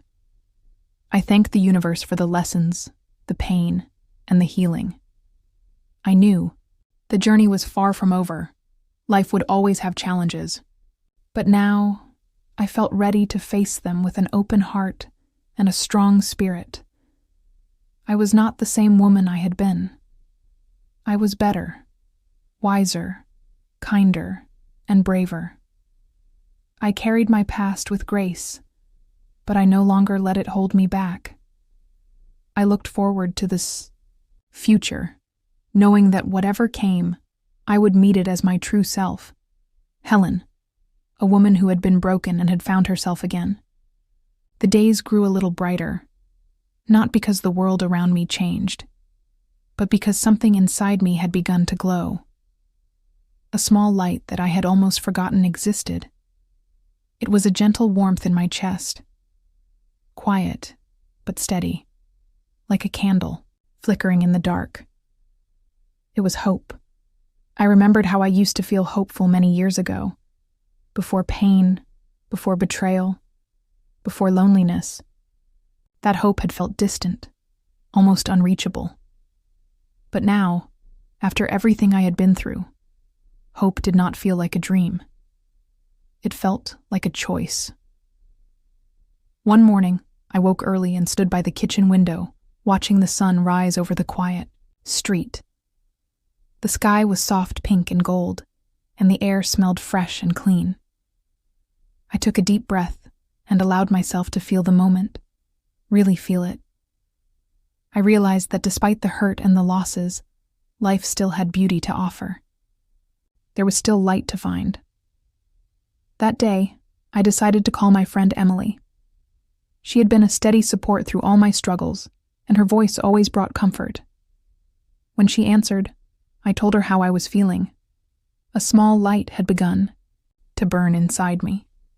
She laughed softly and said, "That light has been there all along. You just needed to see it." We talked for a long time, sharing stories and memories. Emily reminded me of my own strength and courage. She said, Sometimes the smallest light is the most important. It guides you when everything else feels dark. Her words felt like a warm hug, and I held them close. Later that week, I took a walk in the park near my home. The trees were tall and green, their leaves whispering in the gentle breeze. As I walked, I noticed a small group of children playing near the pond. Their laughter was bright and clear, full of joy and freedom. Watching them, I smiled and felt my heart soften. A little boy chased a butterfly, his eyes wide with wonder. I thought about how children see the world, with curiosity, hope, and belief that anything is possible. Somehow, I wanted to feel that way again. I wanted to believe in new beginnings. The small light inside me grew a little stronger that afternoon. I stopped by a bench and sat down, pulling out my journal. Writing had become a way to care for my soul, a place where I could be honest and kind to myself. I wrote about hope, about the future I wanted to build, and about the woman I was becoming. In the quiet of the park, I promised myself something important. I would nurture that small light. I would protect it and let it grow, no matter what challenges came my way. It was a promise to believe in myself and in the possibilities ahead. That evening, I prepared a simple dinner, something I had never made before. I tried a new recipe with fresh vegetables and herbs. As I cooked, I felt a sense of joy in the small act of creation. I realized that hope was not just about big dreams, but also about finding happiness in everyday moments. After dinner, I sat by the window again, this time with a cup of tea. The stars were beginning to appear, soft and distant, but steady. I thought about how those tiny lights in the sky had traveled millions of miles to reach us. They had endured darkness and distance, yet they still shone. I felt a deep connection to those stars and to the small light inside me. We were both reminders that even in the darkest times, there can be brightness. There can be strength. There can be hope. That night, as I lay in bed, I felt calm for the first time in a long while. The small light inside me was no longer just a flicker. It was a steady glow, a sign that I was moving forward. I knew the road ahead would not always be easy, but I was ready to face it with courage. Hope was no longer a distant dream. It was alive in me, quietly growing, shining softly. And it was enough. Before I closed my eyes, I whispered a prayer of gratitude. For the lessons, for the pain, and most of all, for this small light that reminded me I was still here, still growing, still becoming, still alive. The morning sun poured gently through the curtains, filling the room with soft light. For the first time in many months, I woke up feeling calm and ready to face the day. It was a new beginning, not because everything had changed overnight, but because I had made a decision inside myself. I would begin again. Starting over at my age was not easy to imagine. Many people believe that life slows down after 40, that chances become fewer, and dreams grow distant.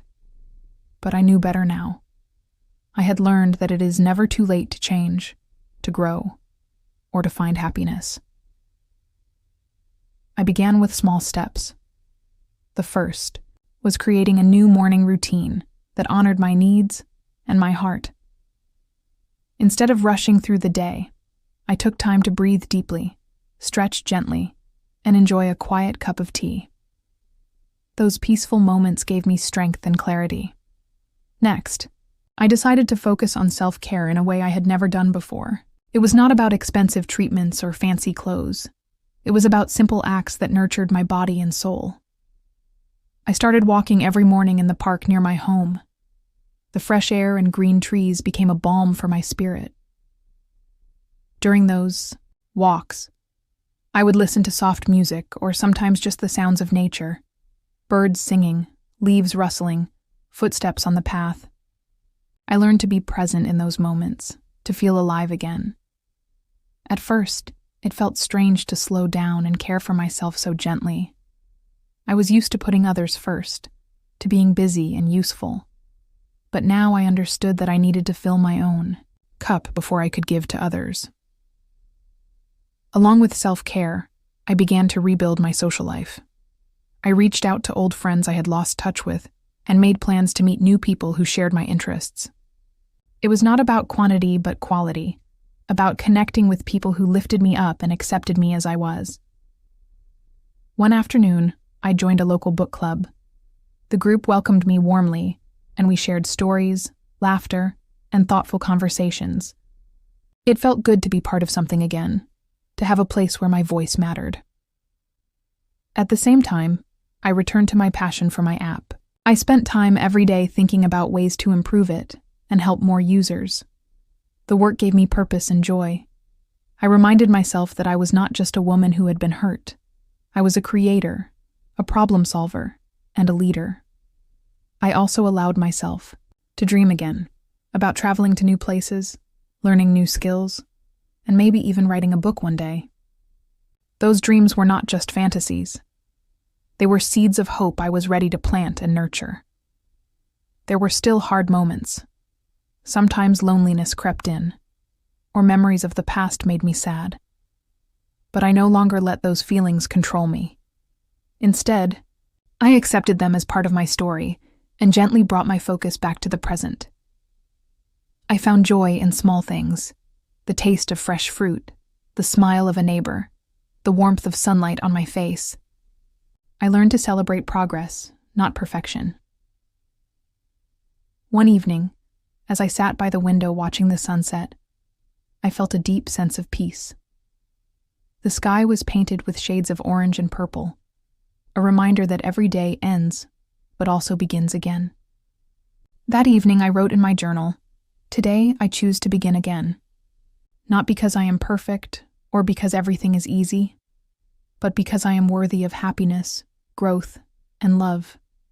I am ready to walk my path with courage and kindness, toward a future I will create." Beginning again was not about forgetting the past. It was about honoring it, learning from it, and moving forward with grace. I realized that life is a series of chapters, and I was ready to write the next one. This time, I would write it for myself. The days after I began again were peaceful, but not perfect. I had found a new rhythm and a quiet joy, yet the past was never far behind.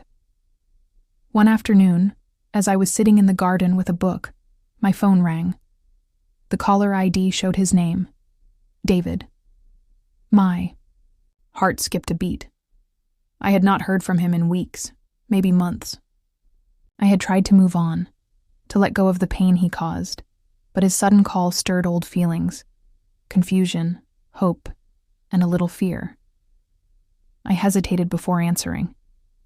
Then, with a deep breath, I pressed the green button and said, "Hello." "Hi, Helen," he said softly. His voice sounded tired and unsure. "Can we talk?" I wanted to say no. I wanted to protect the small peace I had found. But part of me still cared. Part of me wanted answers. So I agreed. "All right, we can talk." We met the next day at a small cafe near my home. When I saw him sitting there, looking older and more worn than I remembered, my heart felt heavy. He looked at me with eyes full of regret. "I have made many mistakes," he began. "I hurt you, and I'm sorry. I was selfish and blind to what mattered. I want to make things right." His words were sincere, but my heart was guarded. I had learned that apologies are easy to say, but trust is earned. I asked him, "Why now? David, why come back after all this time?" He looked down for a moment, then said, "Because I realized what I lost. I was wrong to push you away. I see now how strong you are, and how much I need you, not just in my life, but as my partner." I felt a mix of emotions, old love, pain, and a cautious hope. But I also remembered the nights I cried alone, the silent pain, and the long road of healing I had traveled. I could not forget so easily. I appreciate your honesty, I told him. But I am not the same woman you left behind. I have grown, and I have learned to stand on my own. David nodded slowly. I understand. I do not expect everything to be the same. I just want a chance to prove myself. For a moment, I looked into his eyes and saw a man trying to change, but I also saw the risks of opening my heart again, of facing more pain if he failed.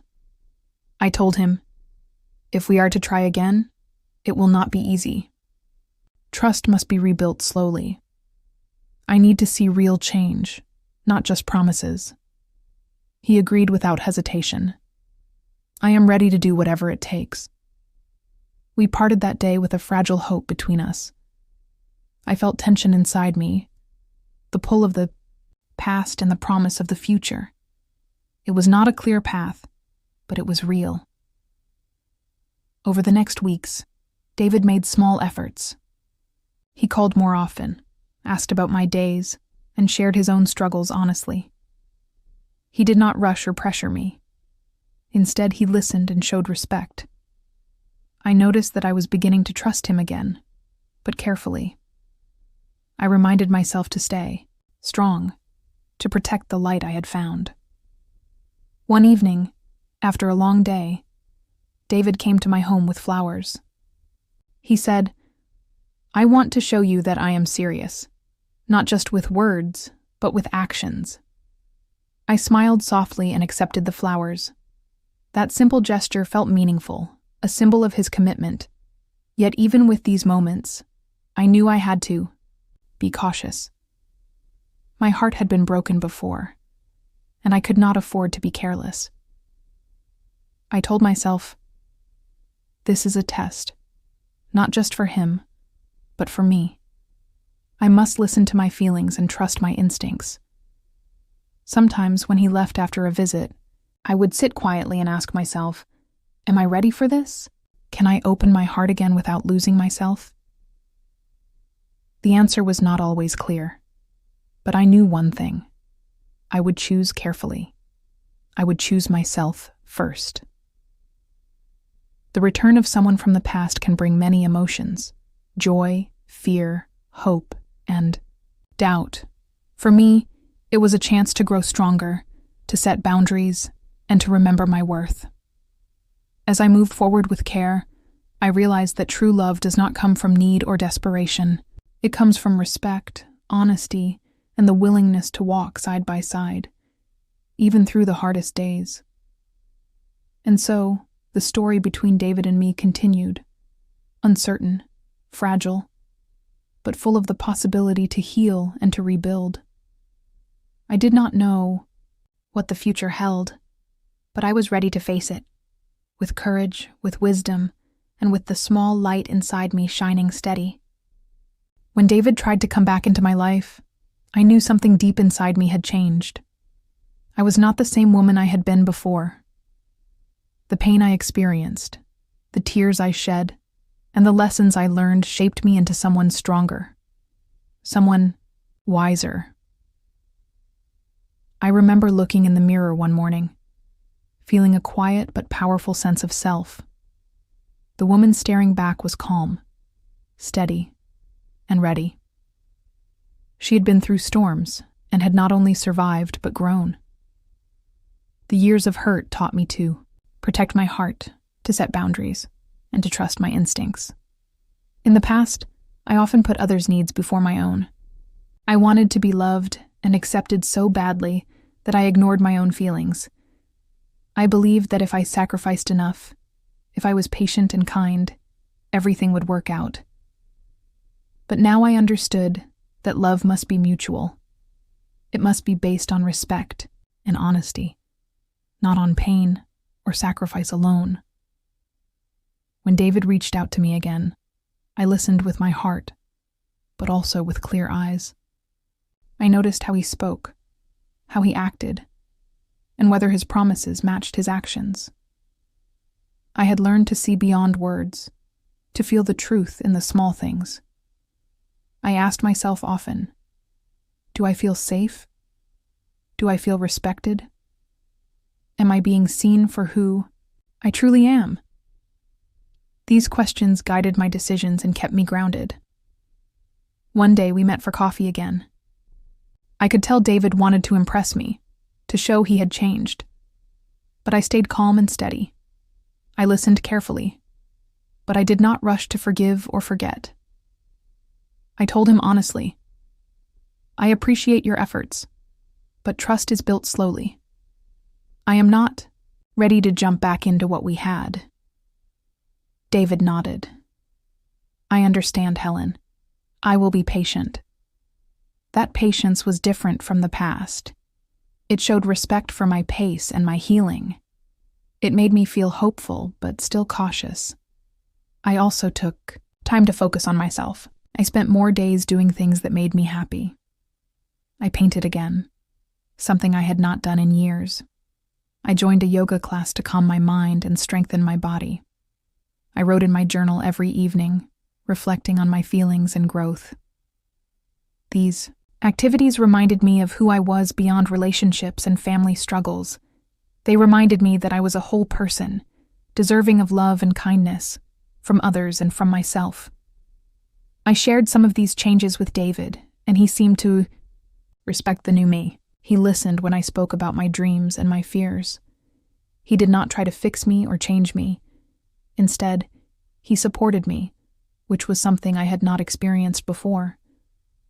Being different now meant that I could choose what was best for me without guilt. I could say no to things that hurt me. I could ask for what I needed. I could walk away if something did not feel right. This new confidence was not loud or proud. It was quiet but firm, like the roots of a strong tree that stood firm in the wind. I also learned to forgive, not just David, but myself. Forgiving myself for the mistakes I made, for the times I ignored my feelings, and for the moments I doubted my worth. Forgiveness helped me heal and opened my heart to new possibilities. When I think back on the woman I was before all this, I feel compassion and gratitude. Compassion for her pain and struggles, and gratitude for her courage to keep going.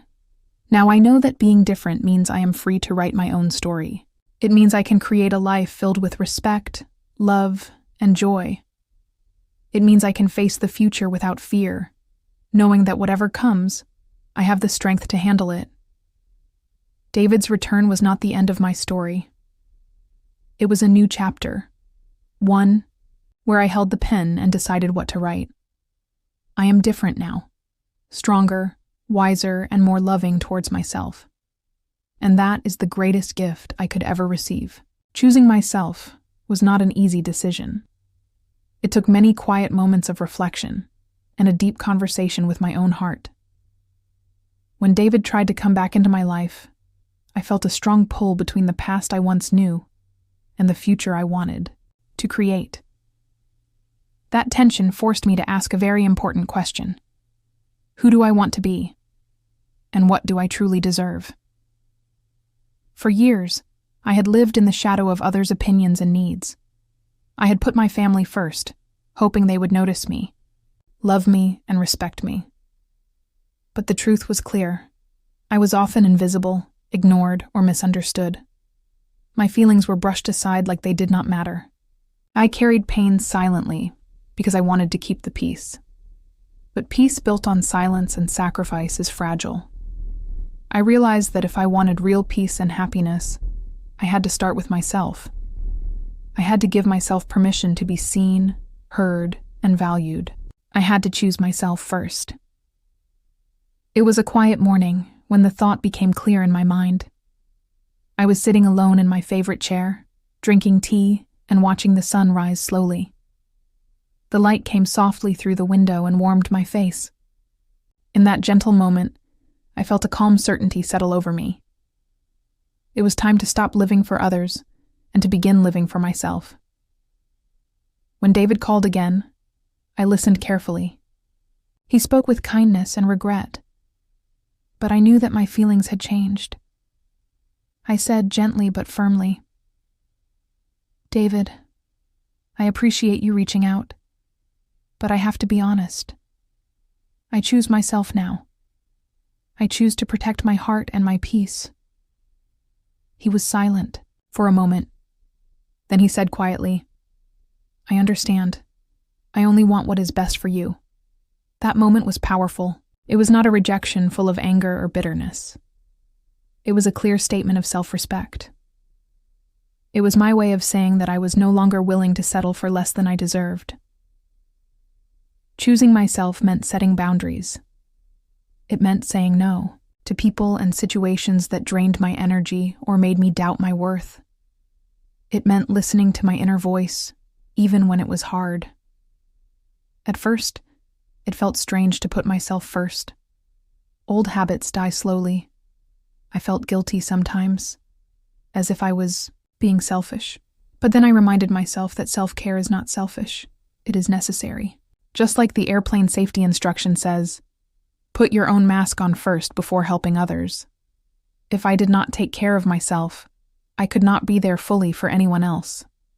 I began to fill my days with things that brought me joy and meaning. I reconnected with old friends who truly cared about me. I spent time in nature, walking in the park or sitting by the lake, feeling the breeze on my face. I took art classes and learned to express my feelings through painting. Every small step was a way of loving myself more. Choosing myself also meant forgiving my family for their mistakes, even if they did not ask for forgiveness. It meant releasing anger and disappointment, so they would not hold me back anymore. Forgiveness was for me, not for them. In this new chapter, I felt a sense of freedom I had never known. I was free from the need to prove my worth to anyone.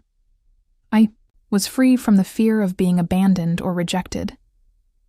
I was free to dream new dreams and to take small steps toward new goals. One evening, as I sat quietly with my journal, I wrote, I am not perfect, and that is okay. I am enough just as I am. I choose to love myself fiercely and kindly. I choose peace, joy, and hope. That night, I slept deeply, feeling a calm I had not felt in a long time. Choosing myself was not a one-time event. It is a daily decision, a gentle reminder to listen to my heart and honor my needs. It is the foundation of my new life. I know that choosing myself will bring challenges. Old wounds may reopen, and doubts may return. But I am ready. I have found a strength inside me that will guide me through any storm. And so, with quiet courage and a peaceful heart, I stand tall. I choose myself, today, tomorrow, and every day after. This is my promise to myself. The morning sunlight poured gently through my bedroom window. It was soft and warm, like a promise. I opened my eyes and felt a calm I had not known for a long time. Today was a new day, a fresh start filled with quiet hope. For many years, mornings were difficult. I would wake with a heavy heart, carrying the weight of past disappointments and loneliness. But today was different. I felt lighter, as if a cloud had lifted from my chest. The pain was still there, but it no longer controlled me. It was a part of my story, but it did not define my future. I got out of bed slowly, savoring the stillness. The house was quiet, except for the soft ticking of the clock and the faint chirping of birds outside. I wrapped myself in a warm sweater and made my way to the kitchen to prepare a simple breakfast. The small tasks felt soothing, grounding me in the present moment. As I sipped my tea, I thought about how much had changed in my life. The hurt I had felt when my grandson laughed at my old phone, the shock of seeing him discover my app with 2 million users, the long days and nights filled with doubt, pain, and tears. And now, this moment of peace and clarity. I smiled softly to myself. This was not a story about winning or losing. It was about survival and growth. It was about learning to love myself again and finding strength in unexpected places. I decided to take a walk outside. The air was cool but fresh, carrying the scent of blooming flowers. I walked slowly through the neighborhood, greeting familiar faces and feeling connected to the world around me. Each step felt like a small victory, a reminder that life moves forward even when we are afraid. As I walked, I thought about the people who had hurt me and those who had supported me.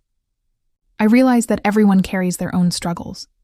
Sometimes people say or do things out of fear or pain, not knowing how deeply it affects others. Understanding this gave me compassion, not only for them, but for myself. I found a quiet bench under a large oak tree and sat down. I closed my eyes and took a deep breath. The sun warmed my face, and the gentle breeze whispered through the leaves. In that moment, I felt connected to something bigger than my worries or fears. I felt part of the flow of life, with all its ups and downs. I thought about my grandson, Jacob, the boy who once mocked my phone but later saw the power behind my app. Our relationship was still fragile, but I hoped it could grow into something meaningful. I knew that forgiveness and patience would be needed. I was ready to give both. The new day gave me a sense of hope. Hope that things could change, that healing was possible, and that love could be rebuilt. It was not about forgetting the past or pretending the pain did not exist. It was about moving forward with courage and kindness. I returned home feeling peaceful and grateful. I sat down at my desk and opened my journal. Writing had become a daily ritual for me, a way to understand my feelings and celebrate small victories. Today, I wrote these words. Today is a new day. I smile not because I have forgotten the past, but because I have survived it. I choose to live with hope, kindness, and strength. I am ready for what comes next. As the day went on, I found joy in simple moments. A phone call from an old friend, the taste of my favorite tea, the sound of laughter from children playing outside.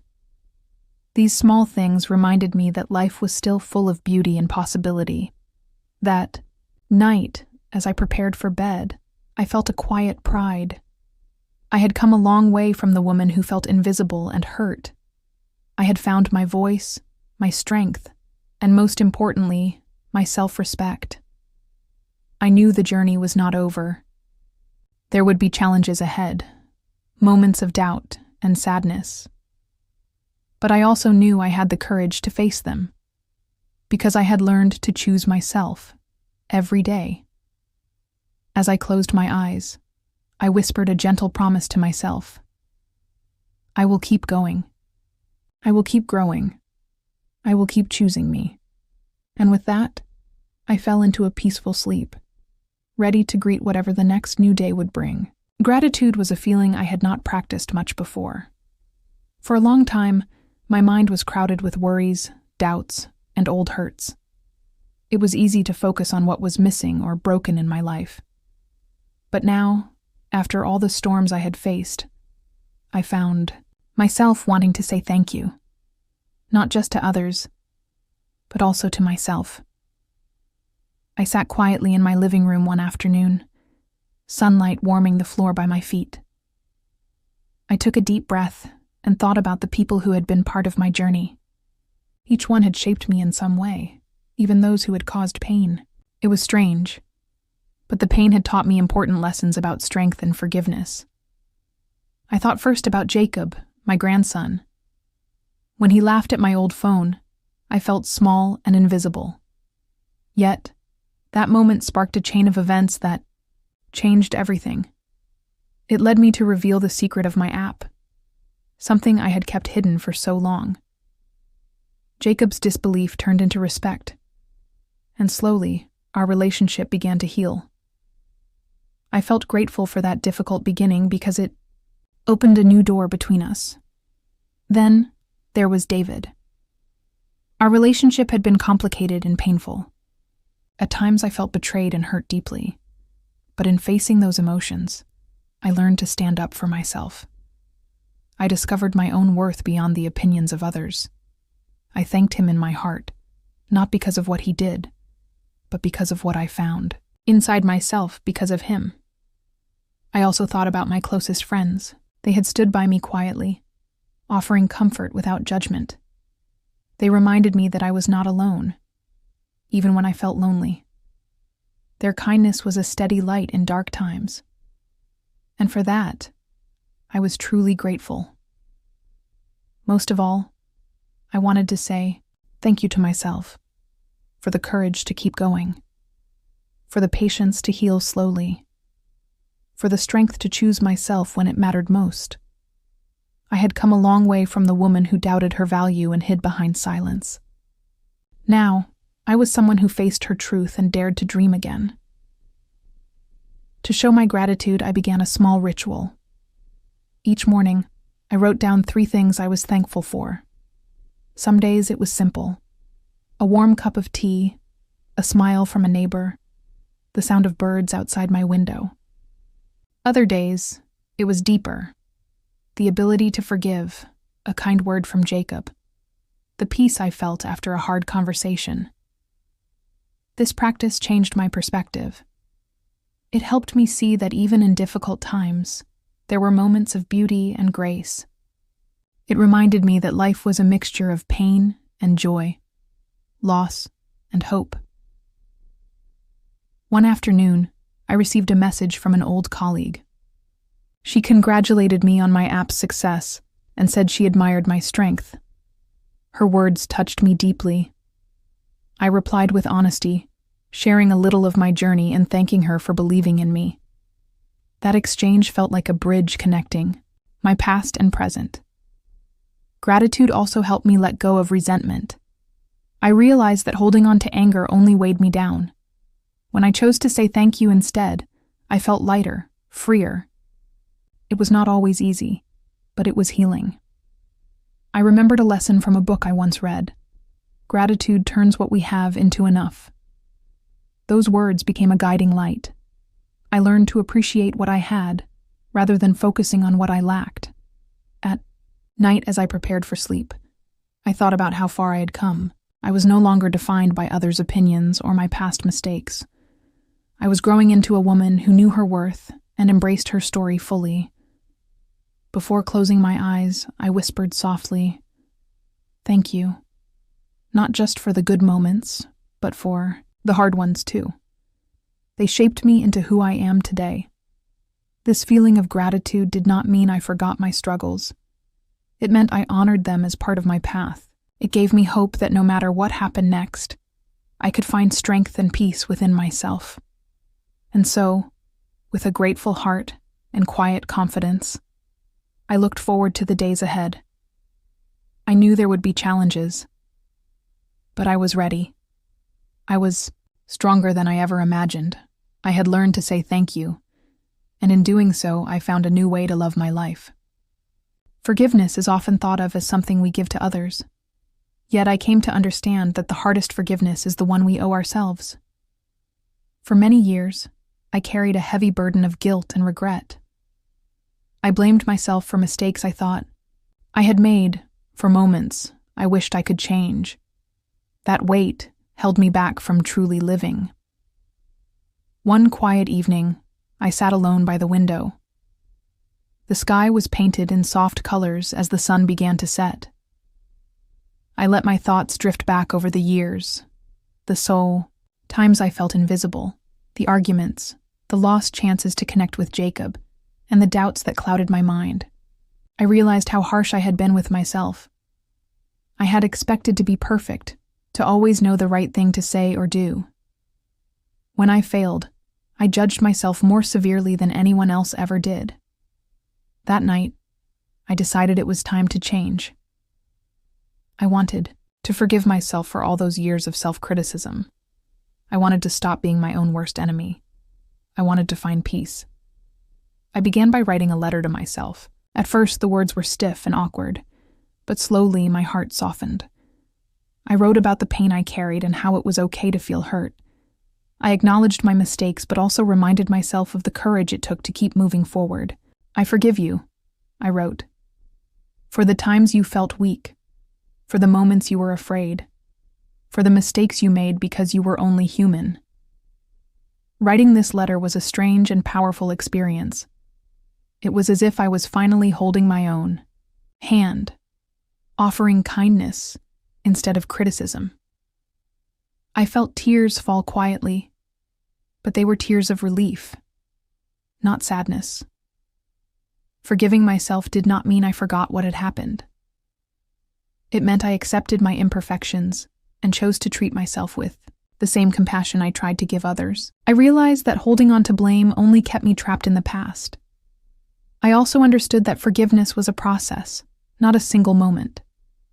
Some days, I still felt doubt and regret. But I learned to gently remind myself that it was okay. Healing takes time. Slowly, I noticed changes. I felt lighter and more open.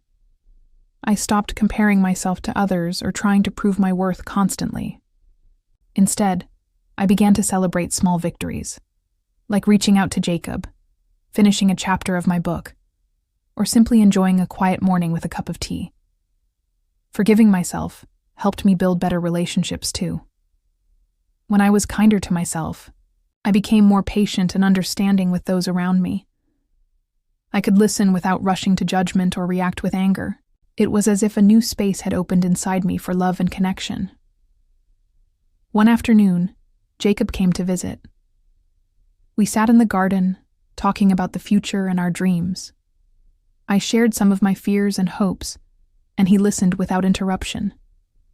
In that moment, I saw a young man who was growing, just as I was. We were both learning how to forgive and move forward. I knew the road ahead would still have challenges. Life always does. But now, I had a new foundation. A foundation built on forgiveness, self-love, and hope. Before I went to bed that night, I read the letter I had written to myself. I smiled softly and whispered, "I forgive you. I am proud of you. You are enough." Forgiving myself was the greatest gift I could give. It was the key that unlocked my heart and set me free. From that day on, I promised to carry forgiveness with me, not only for myself, but for others too. It was a choice I would make every day, a path to peace and healing. And in this forgiveness, I found the courage to keep growing, keep loving, and keep living fully. Freedom had always been a word I longed to understand. For many years, I thought freedom meant doing what I wanted without rules or limits. But now, I realized freedom was something much deeper. It was a feeling that came from within, a sense of peace, acceptance, and being true to myself. One morning, I woke up with a new sense of lightness. The sun was shining through my bedroom window, and the air smelled fresh. I decided to take a walk outside without shoes. Feeling the grass beneath, my feet was a simple joy I had forgotten. The cool earth grounded me, connecting me to the present moment. Walking barefoot, I felt free in a way I never had before. It was as if the weight of all my worries and fears was lifting. I was no longer carrying the burdens of judgment, regret, or anger. Instead, I was carrying hope and courage. This freedom was not about escaping my past or ignoring my problems. It was about embracing who I was, including my flaws and scars. I accepted that life had been difficult, but I was still here, still standing, still breathing, still dreaming. I spent that day moving slowly and mindfully. I danced gently in my living room, letting the music flow through me. I laughed quietly at myself when I stumbled. I hugged my reflection in the mirror and smiled. These small acts of kindness to myself felt revolutionary. Being free meant that I no longer needed permission from anyone to live my life fully. I could choose joy, even when sadness was near. I could set boundaries without guilt. I could speak my truth with confidence. I was not afraid to say no, or to walk away from things that did not serve me. That afternoon, I called Jacob. I told him about my barefoot walk and how it made me feel alive. He listened carefully and then shared how he had been struggling with school and friendships. We talked honestly and openly, without judgment or blame. For the first time in a long while, I felt truly connected to him. Freedom also meant forgiving the past. It meant releasing the need to control everything or fix every relationship. It meant trusting that life would unfold as it should, and that I had the strength to handle whatever came my way. As the days passed, I noticed how this feeling of freedom changed how I saw the world. Colors seemed brighter, sounds clearer, and even ordinary moments became precious. I was no longer trapped by fear or doubt. I was free to be myself, imperfect, evolving, and beautifully human. One evening, I sat outside watching the stars. The sky was vast and infinite, and I felt a deep peace settle in my heart. I realized that freedom was not a destination, but a journey. It was something I would continue to grow into, step by step. I promised myself that I would carry this freedom. Every day, I would remember to walk barefoot sometimes, to dance, to laugh, and to love myself fiercely. I would honor my story and the woman I had become. Being free was a gift I gave myself after years of struggle. It was the beginning of a new chapter, one filled with hope, strength, and endless possibilities. And with this freedom, I was ready to face the future with an open heart and a fearless spirit. For many years, I did not truly know who I was. I lived through the eyes of others, my family, my friends, and society's expectations. I tried to fit into roles that were assigned to me: the dutiful mother, the helpful grandmother, the quiet retiree. But those roles felt like masks, hiding the real person beneath. After everything I had been through, after the pain, the betrayal, and the healing, I finally reached a place where I could look inside myself and say, I know who I am. It was not an easy journey to get here. It took time to peel away the layers of doubt, fear, and misunderstanding. I had to face uncomfortable truths about myself and accept both my strengths and weaknesses. I am a woman who has faced challenges and survived them. I am someone who has loved deeply, even when love was not always returned in the way I hoped. I am imperfect, but I am enough. Sitting quietly in my favorite chair one morning, I reflected on the moments that shaped me. The laughter with Jacob, the tears I cried alone, the long nights of worry and hope. All of these moments were pieces of a puzzle, coming together to form the whole picture of who I am. I realized I am more than just my past. I am not defined by mistakes or by what others have said about me. I am the sum of my experiences and the choices I have made in response to them. Knowing who I am also meant understanding what I want. I want respect, kindness, and honesty. I want to be seen and heard for who I truly am. I want to continue growing, learning, and finding joy in everyday moments. I thought about my relationship with Jacob. It was still a work in progress, but I felt hopeful. I was no longer trying to change him or prove anything. I simply wanted to be present, to support him as he found his own way. This clarity gave me peace. I was free from the need to please everyone or live up to impossible expectations. I could finally set boundaries that protected my heart. One afternoon, I decided to write down my thoughts. I wrote a list of things I loved about myself: my courage, my kindness, my resilience, my sense of humor. Writing those words made me smile. It felt like a celebration of my true self. I also wrote about the lessons I learned: how to forgive, how to be patient, how to trust again. These lessons were gifts I carried with me, reminders of the strength I found even in my darkest times. Knowing who I am gave me the confidence to say no when something did not feel right. It allowed me to walk away from toxic situations without guilt. It helped me to be gentle with myself when I made mistakes. I understood now that identity is not fixed. It is a living, changing thing that grows with each experience. And I was ready to embrace that growth. That evening, I looked at my reflection in the mirror. For the first time in a long time, I saw a woman who was proud of herself. Her eyes held kindness and wisdom. Her smile was soft but genuine. I whispered to myself, "You are enough. You are strong. You are you." This moment was a turning point. I felt whole in a way I never had before. I was no longer searching for validation outside myself. Because I had found it within, I knew that life would continue to bring challenges. But now I was prepared. I had learned to trust my instincts, to listen to my heart, and to stand firm in my truth. Knowing who I am also gave me a new purpose. I wanted to share my story, not to boast or complain, but to offer hope to others who might feel lost or broken. I wanted to tell them that it is never too late to discover yourself, that pain can become strength, and that healing is possible. In the quiet of that evening, I felt a deep gratitude for my journey. Every struggle, every tear, every moment of joy had brought me here. I am no longer afraid to be seen. I am no longer afraid to speak my truth. I am finally free to live as my authentic self.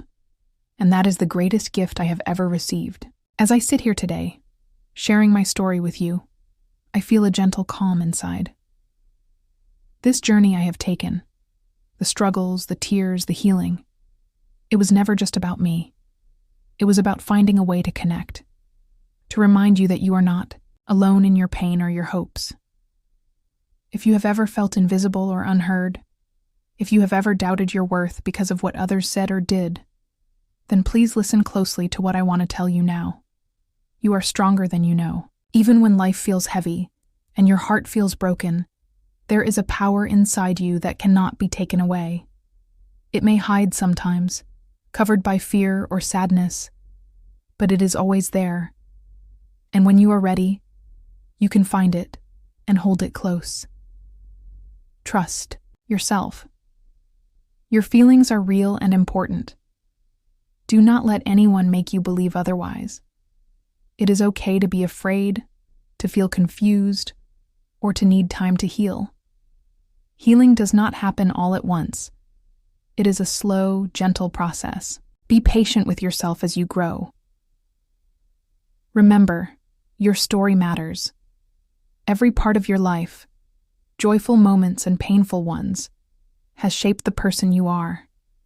Do not be ashamed of your past or the mistakes you have made. They are lessons, not chains. You can learn from them and choose a new path forward. You deserve love and respect. Never settle for less. Surround yourself with people who see your value and support your dreams. Sometimes that means letting go of those who bring you down or do not treat you well. Saying goodbye can be painful, but it can also make space for new, better relationships. Believe in new beginnings. It is never too late to start again. Life will always offer you chances to grow, to change, and to find happiness. You have the courage inside you to take those steps, even if they are small at first. Do not be afraid to speak your truth. Your voice is important. When you share your feelings honestly and kindly, you create connection and understanding. Sometimes, others will listen and change. Sometimes they will not, but speaking your truth is a gift to yourself. Take time to care for yourself. Self-care is not selfish. It is necessary. Whether it is a quiet moment with a book, a walk in nature, or simply breathing deeply, these small acts nurture your soul. You cannot pour from an empty cup. Forgive yourself. We are all human, and we all make mistakes. Holding on to guilt or regret only weighs you down. Forgiveness is freedom. It does not mean forgetting or excusing what happened. It means choosing peace over pain. Most of all, never lose hope. Hope is the light that guides us through the darkest times.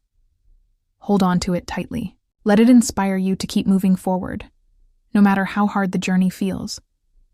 I want you to know that your life is valuable, your dreams are worthy, your heart is brave, and your future is full of possibilities. Thank you for listening to my story. Thank you for opening your heart and sharing this moment with me. If this story touched you, I hope it reminded you of your own strength and beauty. Before we finish, I would love to hear from you.